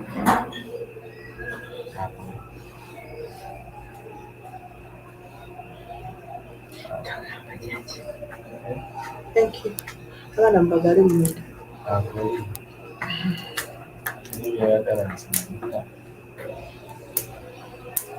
So, nasanze pasita ayogera ng'akapungu, ayogera ng'omuganga. Naye mu kyekigenda maaso kati nenyambuka like I climbed that small hill to see what exactly is going on within that church. But to be surprised, they had crossed themselves inside. Mm. I was still asking, What bitambo yade. why is it that most of the born again churches we have in Uganda they are filled up with Banyarwanda women, and by the way, women, women, women, they are filled up with Banyarwanda women, not even Banyankola. Ate gwe oyagala funa sente genda bamukola funa abanyarwanda gye babeera gye bayita mu lugo. No, they have places where gye balundira gye babeera with their temporary houses bayitayo mu lukoola tegere oli ayinza okugamba nninze mu lugo era mu lugo. I don't know how to explain it to you, but that's how it is. Like those people batera obeera nga bangi, like it's only that tribe yokka tosanga omuganda tosanga omuki luba lukoola. It is like ebeeranga place osangamu akayumba kamukamu with the only grazing lands. Kati nga bwoge kati ng'oyagala okukola ssente kwa you get one munyarwanda oba muki yenna mu lugo n'omubifrende nga n'omugamba njagala kujja kukola ku luseeti nga waddiini nga bukubya bulungi ekitafuta bwegenda bazimbe ebigundi mukole ku luseegi leeta emilongo ne bwogipangisa akadadde omunyarwanda atunda ente. And don't think that these people just come to church. They look for them. They know them. Baba ne sente, even schools when they are bali mu advertising amasomero amagajja bagenda eyo. Zino drivers abakola mu kampala balinnya ne bagenda mu nkoola. So by the time we are working for that group wa Ivico, twagendanga mu nkoola omuntu n'okuba fayiro ng'eva mu power. Nga kubanga fayiro ndowooza nga ya buwumbi. Kyokka nga mu fayiro. Ne balyoka banjagala, they used to like me. Ne bampa omuzigo. Ne bampa enkoko wengona nga bwe wasolanga ku miti. Ne bampa honey. Those people are easily convinced. Ate bw'omala omukonvinsinga oba omaze. Ate bw'olisanga agenda ol'omuganga naye ndaba edduka. Kuba ne bwakolola. For me, I normally see a lot of churches they have Banyarwandas, and those Banyarwandas sleep in church, in those small churches. But they are coming from far. You understand what I mean?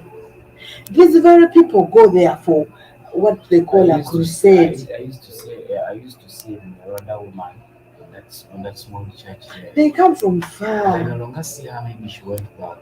I no longer, but I used to find her anyway. Yeah. I'm telling you, they come from Fabambi. Because you came, they will call you Munange. Pastor, my back is aching. Linya. That's why they'll be sleeping around because they are not people within the areas. They come from far.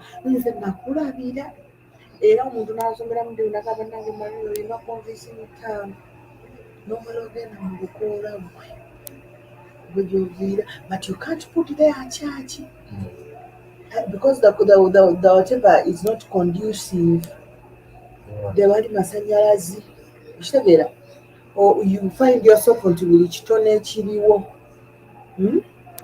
okimaliramu ate secondly they don't attend every time. They don't attend them today. I jam church in Bunenchola, Buneko Sunday, Amazes are going over to what week we're as those ones who come every day, they are very exposed, they are the elites. Those will come to church every day. They want to sing, they want to do what? If you go to Rukola, you cannot put a church. Just as you cannot put a school there. No parent is going to send their children there every day. Never. So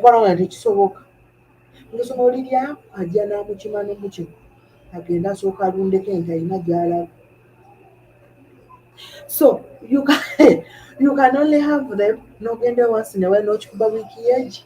But when you was in the number of so no Jizimba, you put it there.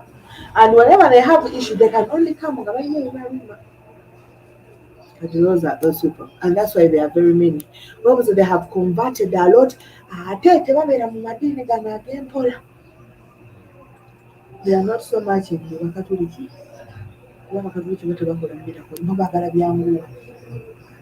They cannot be coming to your church every day or this man or swallow knife. Something that is going to be chap chap. Most of the, I will say this, and I will say this fearlessly, most of the prominent pastors we see, if you look at Pastor Kayanja name they give him for free. He doesn't buy this in. You just go there, Pastor.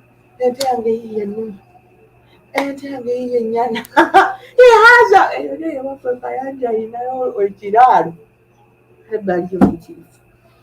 Very many people there. Most of these churches I see found they are Bonana becoming prominent. They started with those people, and most people know. So if there is any person who doesn't know the matrix of those guys, you have we just get connection, get to know someone they know because for them when they trust they too get to know someone who is going to convince them.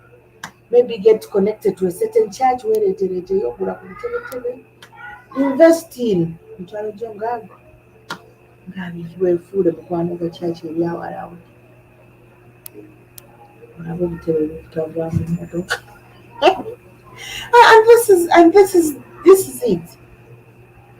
Now, when they realized that this religion was introduced, it was at the first time humble, pray and wait, right? Nowadays, people are tired of praying and waiting, and that's why we have got a lot of scammers. Others use electric shock to shock the people in charge. Someone touches you with something and you get electric shock, and people are like, now I'm a sandal. When the pastor touched me, I had a shock, and they will say that was Holy Spirit until you shock someone who has diabetes and they die in your church. But this is money. So religion nowadays is all about making money, not only with the born agains, but everywhere. Because first of all, we know that Trump is also exploiting Africa in terms of money. Only that the difference is this exploitation is to our own desire. Actually, we desire and we give in just like that. We have had a lot of people performing miracles. A pastor praying for someone to lose weight and someone loses weight instantly. Someone who is obese, start praying for someone who within 30 minutes the person has become very slim.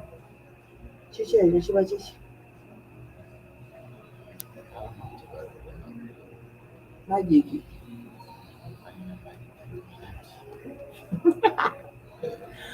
We've had a lot of pastors.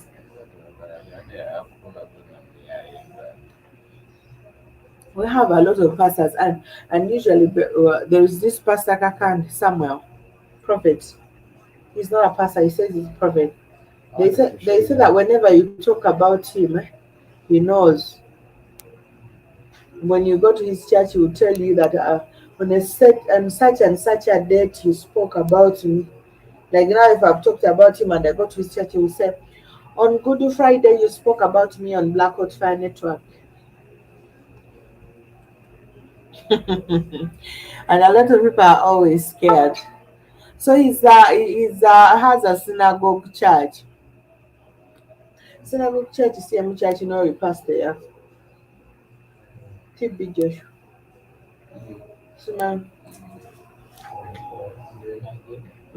and people bantu bano mateyafa bwe yabula era ina TV bagiyita Emmanuel TV nagirina ne ku channel ate ekyali ekyaliko mutabani wa tebamanyi the sons who always inherit don't know the game. Like this pastor of Uganda here, who's the son inherited recently. Hey, the son was another scammer.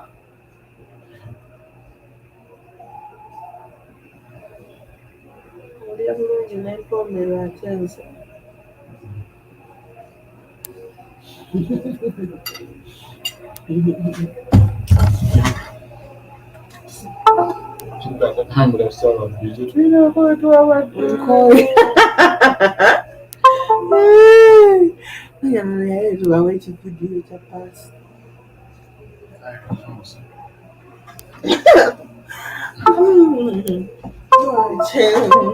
era yali atambulira ku crane Crane like ng'ali munda bw'ati waggulu wemutambuliza ku kiguudo.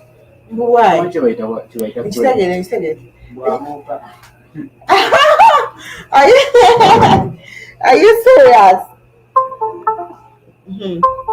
So anyway, that is what we have here in Africa for a very very long time. We have been embracing. Oops, the door is so high. We have been embracing things, and I think we have taken this European cult so extremely to the extreme that we have forgotten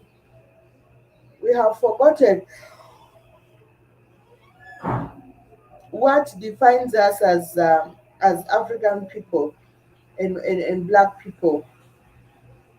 Because if at all we are to look at all these things that come with Easter celebrations, really, there is no way they are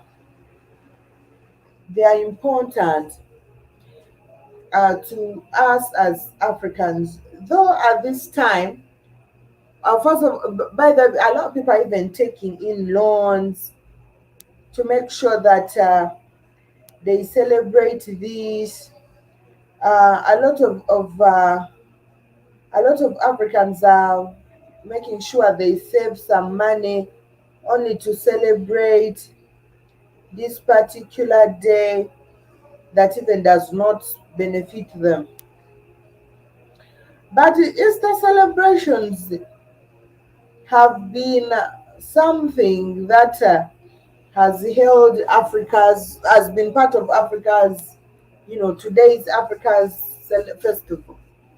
Forgetting that most of us do have our own festivals, but of course, we do not take that as expensive. Of course, we're going to see all over social media happy Easter, happy this, happy that. Everybody, this is a season of making money from both the Europeans and other Africans, like those who have hotels, lodges. Others are going to turn it to be a day of committing, you know, a lot of bad things. Some others will be, doing shit around because it's a holiday. All right. But we understand that given the fact that most of Africans take these days to be very holy, churches are going to be filled. The accounts of different Christian churches are going to read big, big numbers, starting with that today. The same story will come to tomorrow, Saturday, Sunday, and of course, uh, until Monday. We have this long holiday that a lot of people have been waiting for. But a lot of Africans have a problem with the finance at this time because a lot is done, a lot is spent.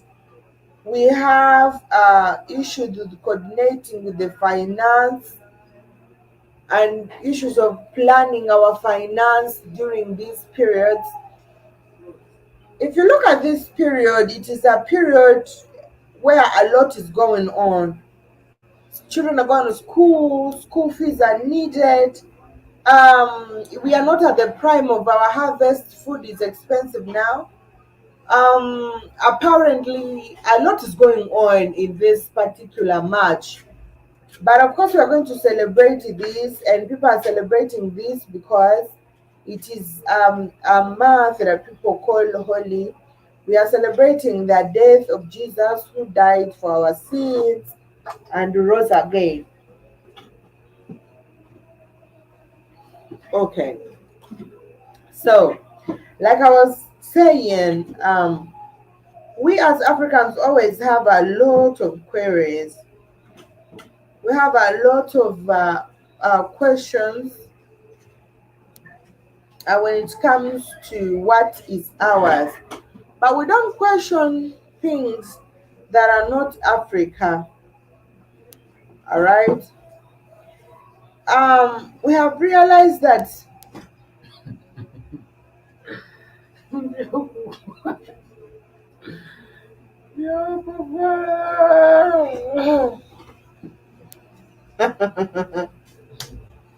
Your phone.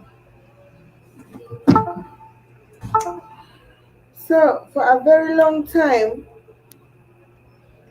we have realized that most people in Africa, as people, just follow what the European or our colonizers have put in place without questioning. But we have had a lot of, laws that have been put in place within the most important things. Let's say education, health, production, manufacturing, and stuff like that.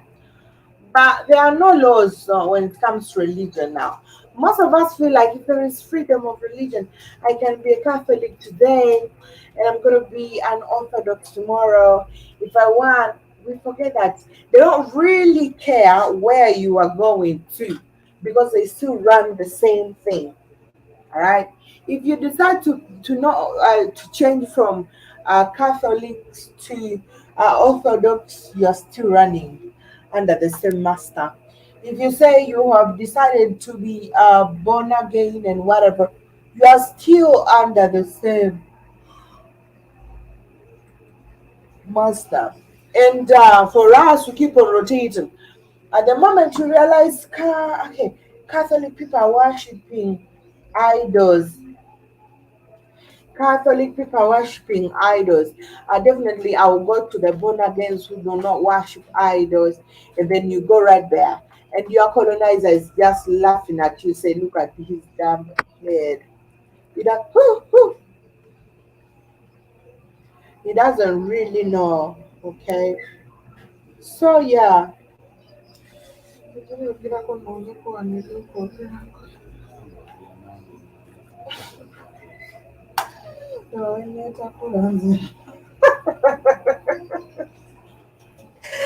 soon as Mm. So people are going for Easter holidays. People are going to celebrate, and yeah, I learned. Last year Jesus died in April, and this year he has died in March. Over your family March. But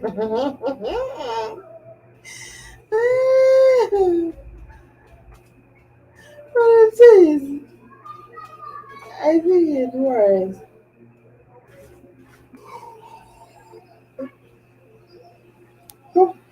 Mm-hmm. Tebajja badde eri ewa mukama waabwe noonya sobola ogereko noonye. Um, religion, uh, religion, African traditional religion, um, is not talked about in Africa. Let it be in schools. But this refers to the indigenous and the auto, the indigenous religion, which of course religions of African, the religion of African people. It deals with our cosmology, ritual practices, symbols, arts, society, and so on. Because religion is a way to life, it relates to culture and society as they affect the world view of African people. So Traditional African religions are not stagnant but highly dynamic and constantly reacting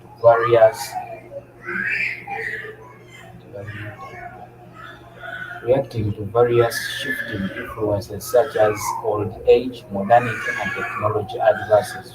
But traditional African religions are less of faith traditions and more of lived traditions. They are less concerned with doctrines and much more so with rituals, ceremonies, and lived practices. When addressing religion in Africa, we see that uh, uh, the triple legacy of indigenous religion like Islam, of indigenous religion, Islam and Christianity that are often found side by side in African societies. While those who identify as practitioners of traditional African religions are often in minority, many who identify as Muslims or Christians are involved in traditional religions to one degree or another. So, though many Africans have converted to Islam and Christianity and other religions, these religions still inform the socio-economic and political life in African societies. So, traditional African religions have gone global. The transatlantic trade led to the growth of African-inspired traditions in America, such as the Candomblé is in Brazil, the Santeria in Cuba, the Vodou in Haiti, and furthermore, many in places like US and the UK have converted to various traditional African religions and the importance of diaspora for these religions are growing rapidly. So African religions have also become a major attraction for those in the diaspora who travel to Africa on pilgrimages because of the global reach of these traditions. So there are quite a number of revival groups and movements whose main aim is to ensure that the tenants and of course the tenants and practice of African indigenous religions that are threatened survive. This can be found all over the Americas and Europe. The concerns for health, wealth, and of course procreation are very central to core uh, of African religion. That is why they have developed institutions for healing, for commerce, and for general well-being of their own practitioners and adherents of the religions as well. Indigenous African religions are not based on conversion like Islam and Christianity. They tend to propagate peaceful coexistence and they promote good relations with members of other religious traditions that surrounded them. Today, as minority tradition, it has suffered immensely from human rights abuses. This is based on misconceptions that these religions are anti-ethical to modernity. Indeed, indigenous African religions have provided a blueprint for robust conversations and thinking about the community relations, interfaith dialogue, uh, civil society, and of course civil religion. Women play a key role in the practice of these traditions, and their internal gender relations and dynamics are very profound. There are many female goddesses along with their male counterparts. There are female priestesses, diviners, and other figures, and many feminists of course, have looked into this because traditions to advocate for women's rights and the place of women in African societies, the traditional approach of indigenous African religions to gender is one of the the contemporarity in which the confluence of the male and female forces must operate in harmony. So indigenous African religions contain a great deal of wisdom and insight on how human beings can, of course, best live within the interact with environment. Given our current impending ecological crisis, indigenous African religions have uh, uh, have a great deal to offer both African countries and the world at large.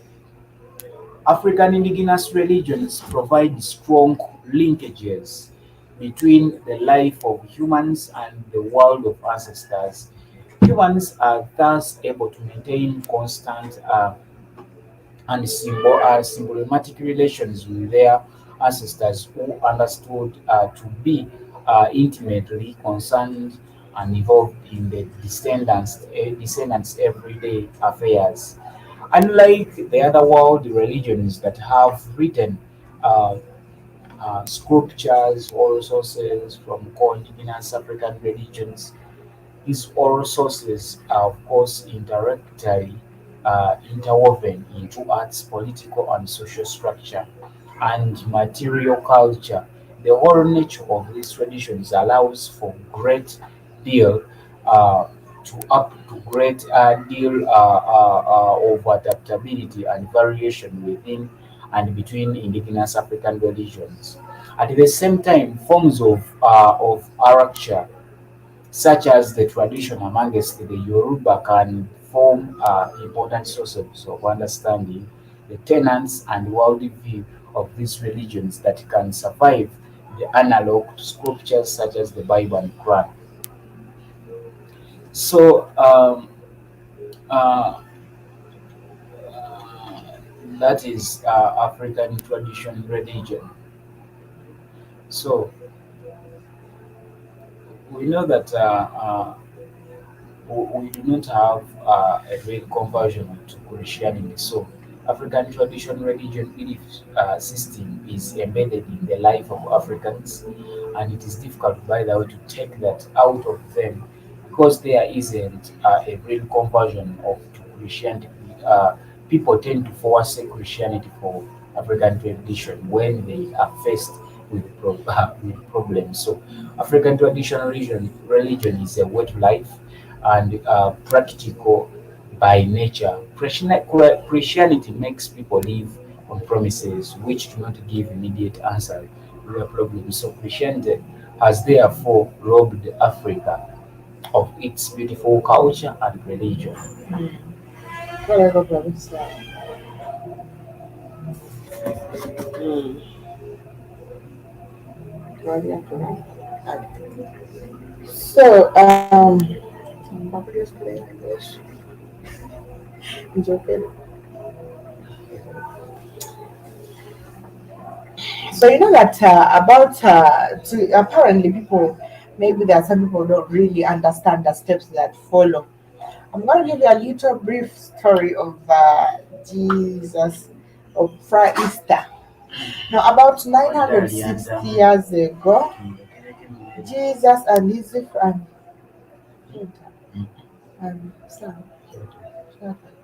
Jesus and his friends and followers were in Jerusalem preparing for the special Passover celebration. At the same time, the chief priests and other Jewish officials were meeting at the house of Caiaphas. Now, the high priest, Caiaphas was the high priest at that time. Of course, they were meeting at his place to discuss ways of wanting to kill Jesus, you know, ways of capturing Jesus quietly and killing him. They wanted to kill Jesus because they hated how popular he was with the people and thought he might take some of their power away. And Jesus's claim, uh, but wait, Jesus is a celebrity. Mm. Jesus apparently was a celebrity. They had the fame. I don't want to remember fame, but the Bible, Jesus was a celebrity. The Bible condemns celebrityhood. Yet Jesus, they say Jesus was an example. But again, the celebrityhood. Anyway, so they wanted to capture Jesus quietly and kill him. They wanted to kill Jesus because they hated how popular he was with the people and they thought he might take some of their power away. And also, more importantly, they did not believe Jesus' claim that he was the Son of God. But but we can't do it during the Passover celebration. They agreed because the people made riot. So Judas Iscariot, one of Jesus' 12 disciples, went to the chief priests and asked, "How much will you pay me if I betray Jesus to you?" They gave him 30 silver coins. From then on, Judas watched for the chance to betray Jesus to them. Bijakola.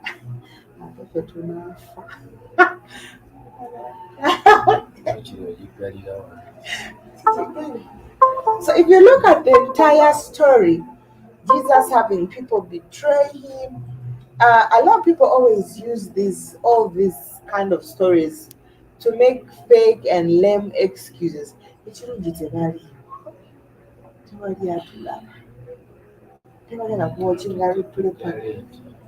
Tebagenda kuwatchinga replay paka to the end. Ate bani aba batutambula. Now,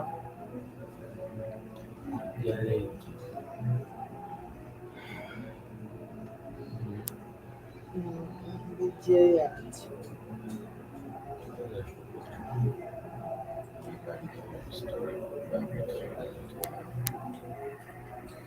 They tell you that Easter commemorates the resurrection of Jesus Christ 3 days after he was crucified by Romans.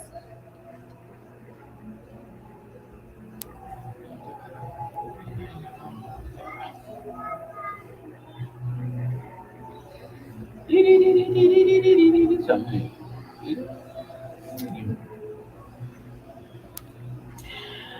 So, all right. In the multifaceted religion in Africa is multifaceted and has been a major influence on art, culture, and the philosophy. Now, today, the continent's various population.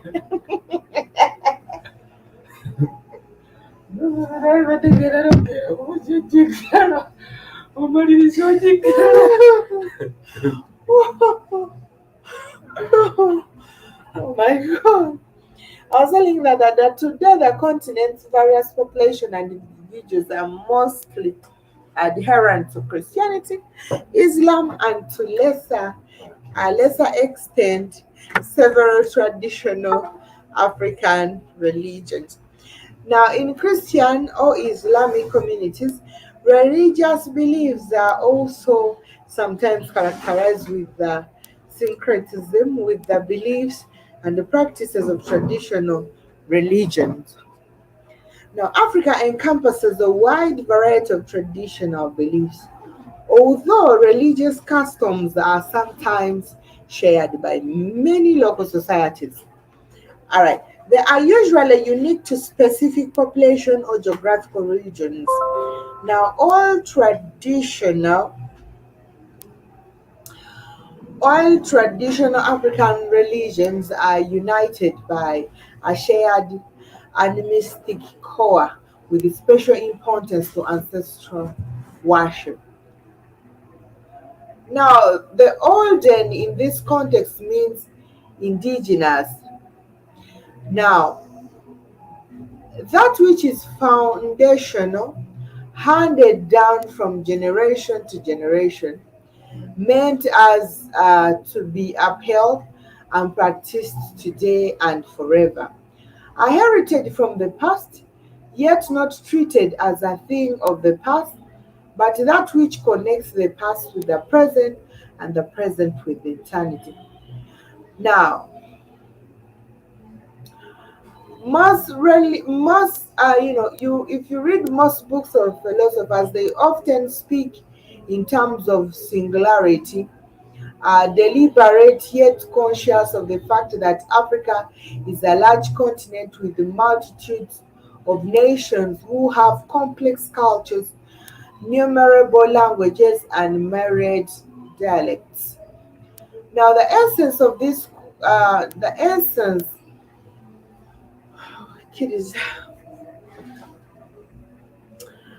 oh,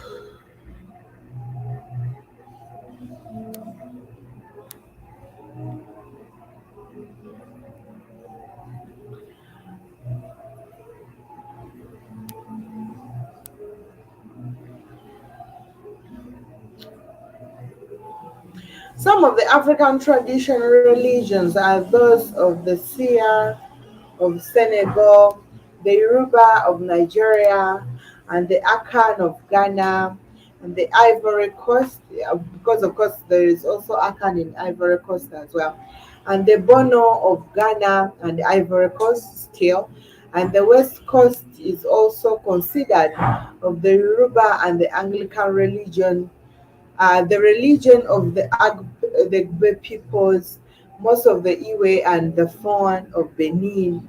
Togo and Ghana is called Vodun and is the main source for similar named religions in diaspora such as Louisiana Vodou, Haitian Vodou, Cuban Vodou, Dominican Vodou, and Brazilian Vodou.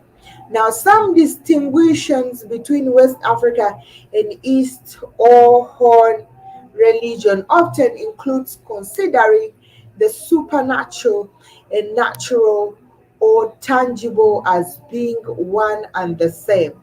They using this stance to incorporate divination. Now, we say that from this region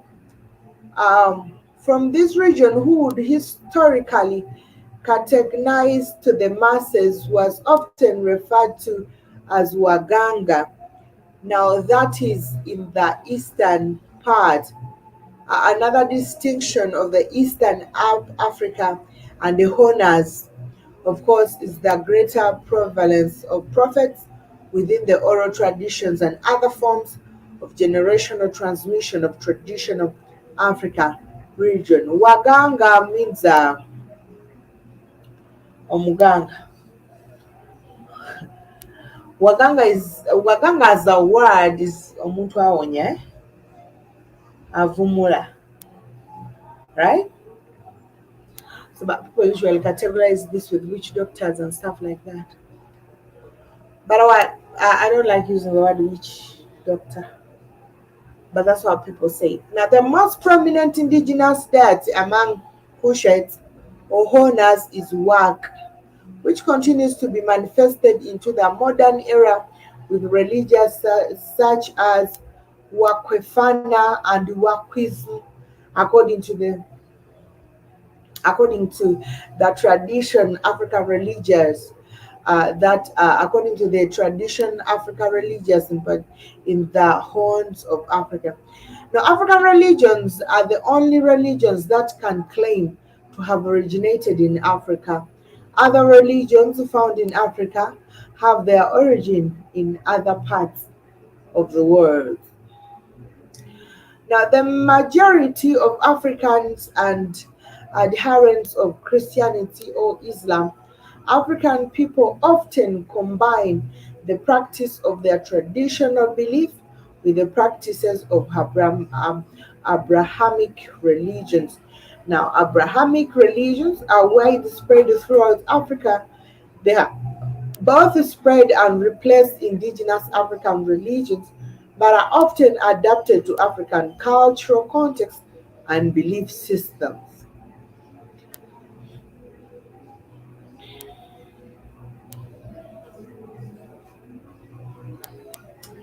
Christianity is the most widely practiced religion, along with Islam, and is the largest religion in sub-Sahara.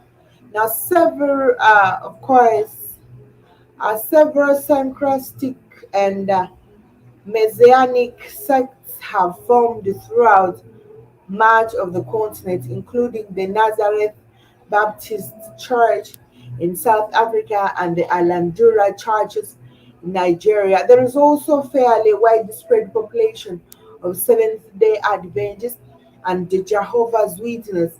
The oldest Christian domination in Africa at the Eastern Orthodox Church of Alexandria, the Coptic Orthodox Church of Alexandria, and the Ethiopian Orthodox Tewahedo Church, and the Eritrean Orthodox Tewahedo Church, which rose to prominence in the 4th century after King Azana the Great made Ethiopia one of the first Christian nation. Tambos.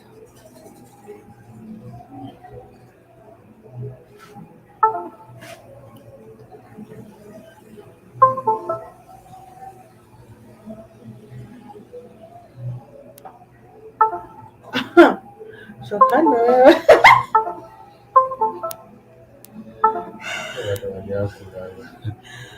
I have better piece of it. I don't know, person. But now, who piece of people so good there? Kaya nga ba, wala ba nung ako ba ito nani? Eh? Wala comment ka lang. Ah!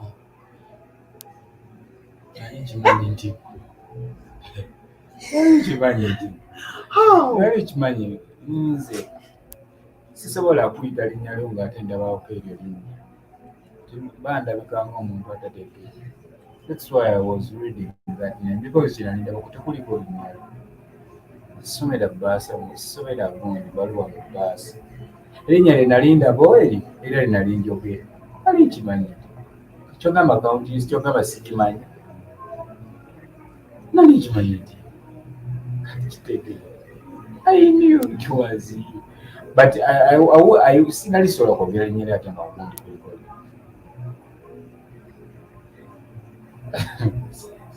sinza kola kyabusiru I knew it was you.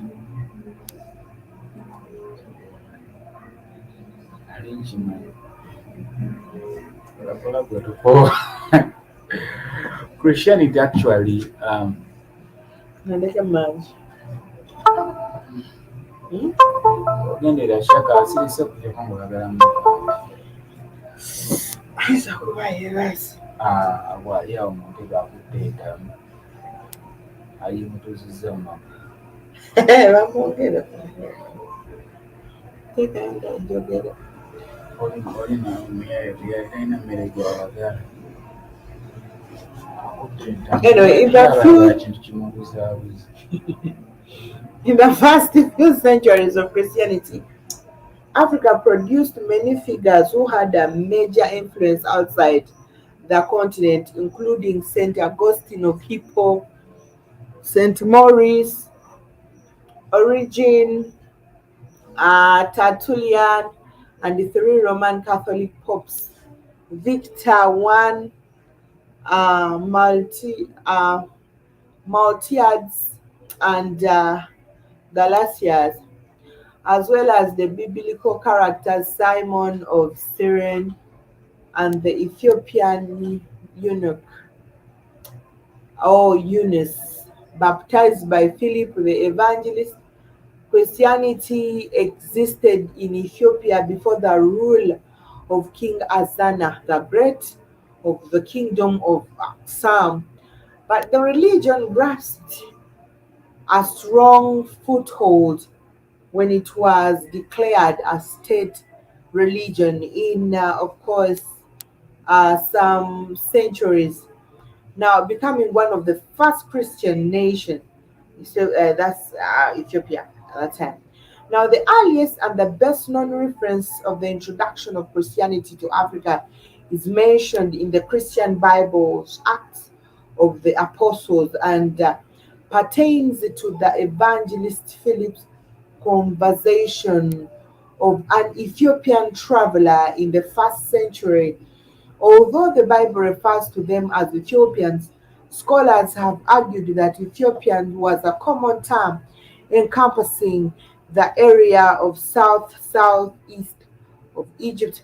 Now, other traditions that have the convert as a Jew who was a steward in the queen's court, all accounts to agree on the fact that the traveler was a member of the royal court who successfully succeeded in converting the queen, which in turn caused a church to be built. Aha. Tyrannius Rufinus, a noted church historian, also recorded a personal account, as do other church historians such as Socrates and Sosemius. Now, some experts predict the shift of Christianity center from the European industrialized nations to Africa and Asia in modern times. Now, Yale University historian Lamin Sana stated that African Christianity was not just an exotic, curious phenomenon in an obscure part of the world, but that African Christianity might be the shape of things to come. The statistics from the Word Christian Encyclopedia David Barrett illustrate the emerging trend of dramatic Christian growth of the continent and supposes that in 2025 there will be 633 million Christians in Africa. Now, Islam is the other major religion in Africa alongside Christianity, with over 40% of the population being Muslim, accounting for about one-fourth of the world's Muslim population. The faith's historical roots on the continent stem from the time of the Prophet Muhammad, whose early disciples migrated to Abyssinia, Hijra, in fear of persecution from the pagan Arabs. Now, the spread of Islam in North Africa came with the expansion of Arab Empire under Caliph Umar through the Sinai Peninsula. Now, the spread of Islam in West Africa was through Islamic traders and sailors. The religion had also begun influencing Harria Kingdom in the Horn of Africa early on. Now, Islam is the dominant religion in the North Africa and the Horn of Africa. It has also become the predominant religion on the Swahili coast, as well as the West African seaboard and parts of the interior. There have been several Muslim empires in West Africa which exerted considerable influence, notably by the Mali Empire, which flourished from several centuries, and the Songhai Empire under the leadership of Mansa Musa, Sunni Ali, and Askia Muhammad. The vast majority of Muslims in Africa are followed by Sunni, are followers of Sunni uh, Islam. There are also small minorities of other sects. All right. Adherents of Judaism can be found scattered in a number of countries across Africa, including North Africa, Ethiopia, Uganda, Kenya, Cameroon, Gabon, Ghana, Ivory Coast, Sierra Leone, Nigeria, and South Africa.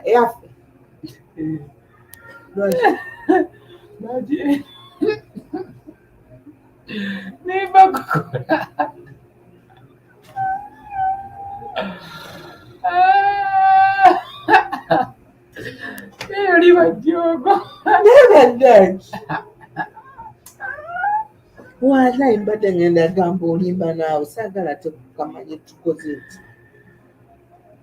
But how did you even come up with that word?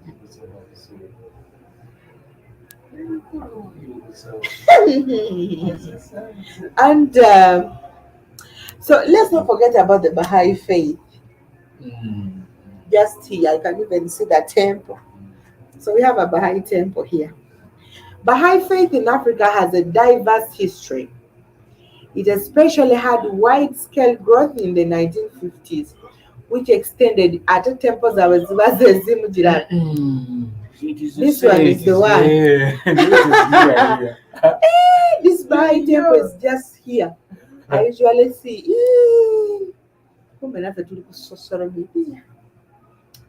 Anyway, Baha'i faith in Africa has a diverse history.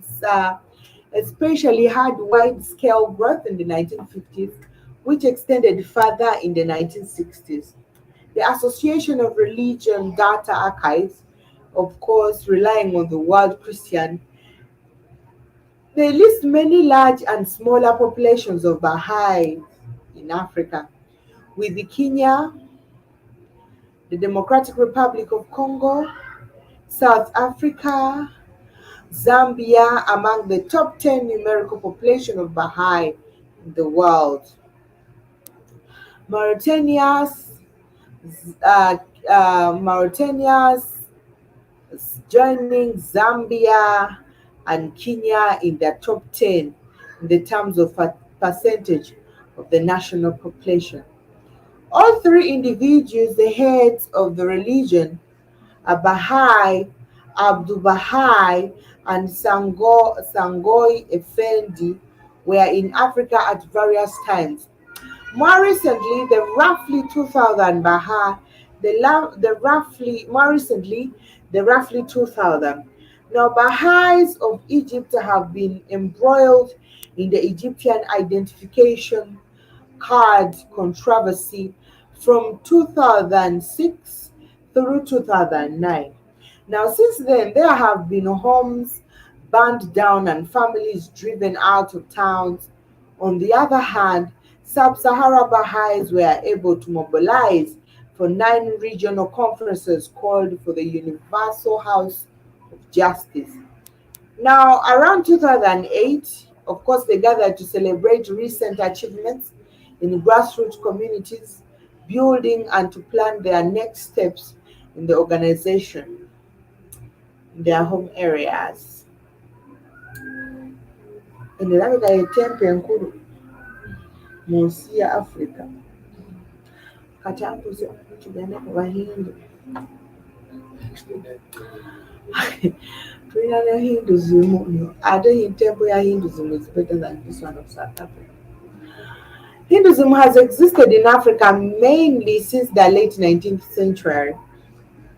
There are an estimated 2.2 million to 2.5 million adherents of Hinduism in Africa.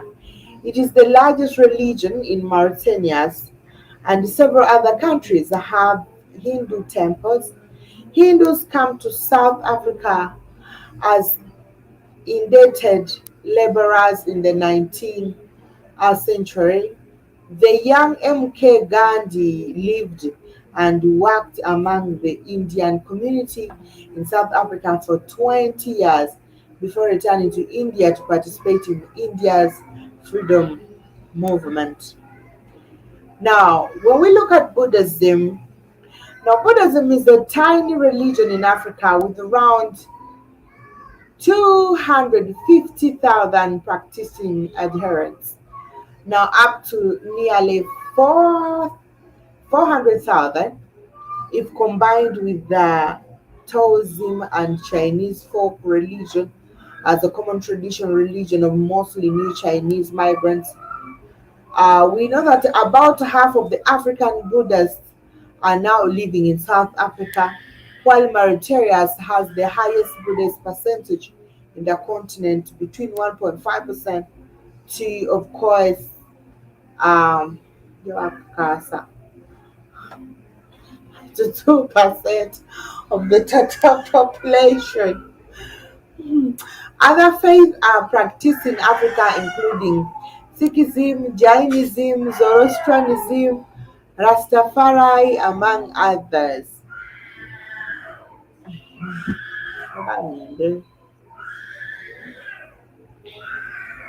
And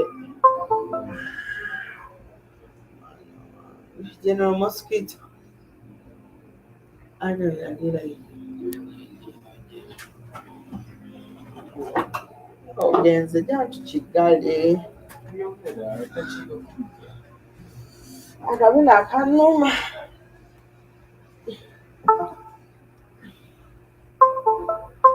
Akabina akanuma.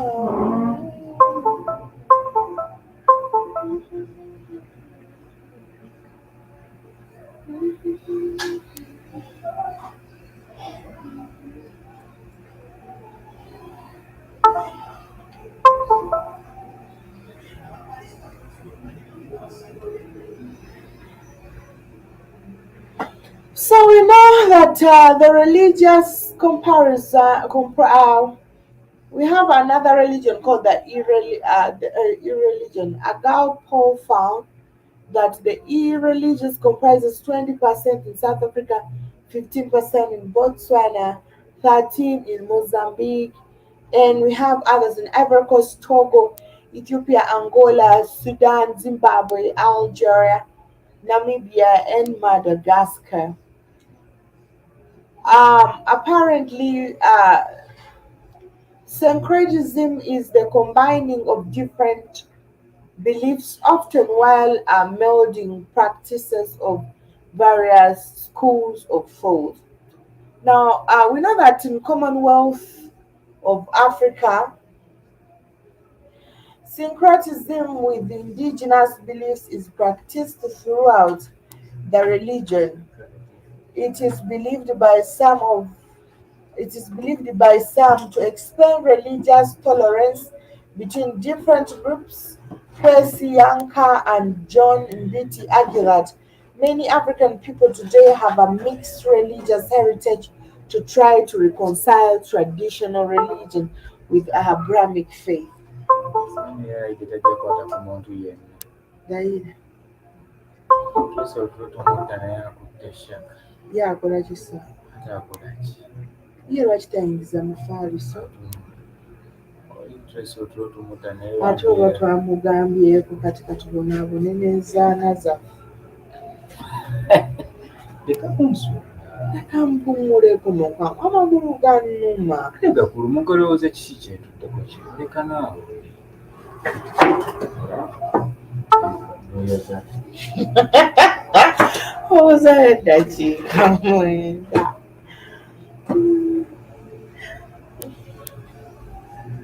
Oyo twamugambye. Mukwano gwe wuuyo twamusapulesinzi. Yeah, sorry, sir. Ate by all means mbadde muleeta wano. Mbadde muleeta oba abantu bakuŋŋaana oba tebakuŋŋaana mbadde muleeta. Ate era abantu badde batandise okukuŋŋaana bayirawo. Abadde aleekaana nnyo nga yeerabise. Abadde yeerabisa ng'aleekaana. Alabye nga mutwala oba muwambi baali bakuwambyeko. Muwambi kati emmotoka wayiseewo seboona n'alajja ng'alaba muwamba baali bakuwambyeko. Ate wadimutiza n'omugamba gwereekaana beesombe nina evidence wandisibise bulungi kuba njagala kwogera naawe. Meseje zonna zidiriitinga naye nga tazidiriitinga lowooza zijja disappearinga with time. Latidde nze mugambe zisigenda kujja ku ssomero lyammwe naye weetereeze ne bano okwatagana nabo entambula n'engenda abasajja ne mbalekawo awo nga bayiiridde naye kuba bukutte ate ategedde ayagadde okudduka ng'akyadduka nga mulina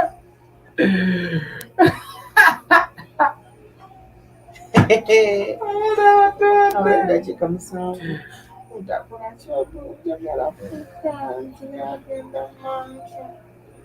ayagadde obbira gali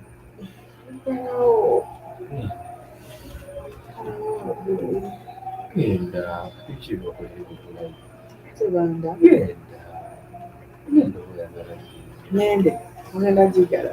ngenda giga Oba nnyinza okukufuuyira n'otya tezisigala genda manju. waligenze n'ebintu bino kuba sigenda bireeta simuyo azzi nemmere osituka ogenda bugenzi nange mba nebyokusitula ebirala nayiti bikyani singa ogendako n'ebyo mazzi Yakikunyiiza si ebinyiiza oyagala akole ki? ate sinyigangako nze bayirawo kisinga okuntabula nze saagala mu bbala li siriyasi bibikamu ani siriyasi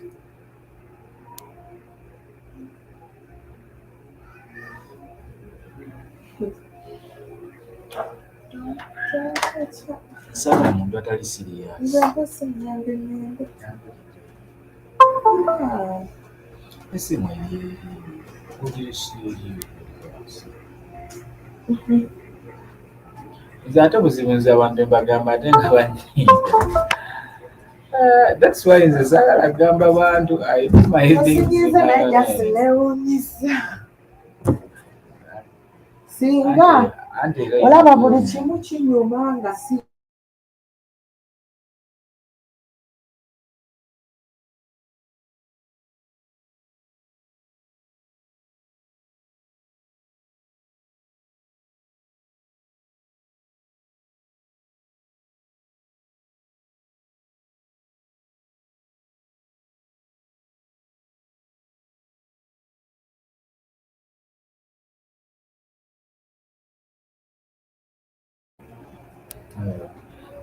anyway, for those that have been with us since the first hour of this show, Good Friday, Easter in Africa. Thank you for being here, starting with, of course, K. Williams was here before the show. Thank you for being here for this time with us. Thank you for supporting our show every time and then, Jib Jabba. Thank you for coming in through. By the time you have been here with us in this show, thank you so much, Jib Jabba. And thank you for joining us, and thank you for always giving advice and supplementing on our shows. Geno Mosquito, thanks so much. Geno Mosquito is always here. YouTube, Facebook. Thank you for showing support to our shows, Geno Mosquito. Um, Today, I saw a new guy in our life. I can't mention the name, but it is Makuzuri, if it is the right pronunciation of the word. Thank you for also, thank you for being.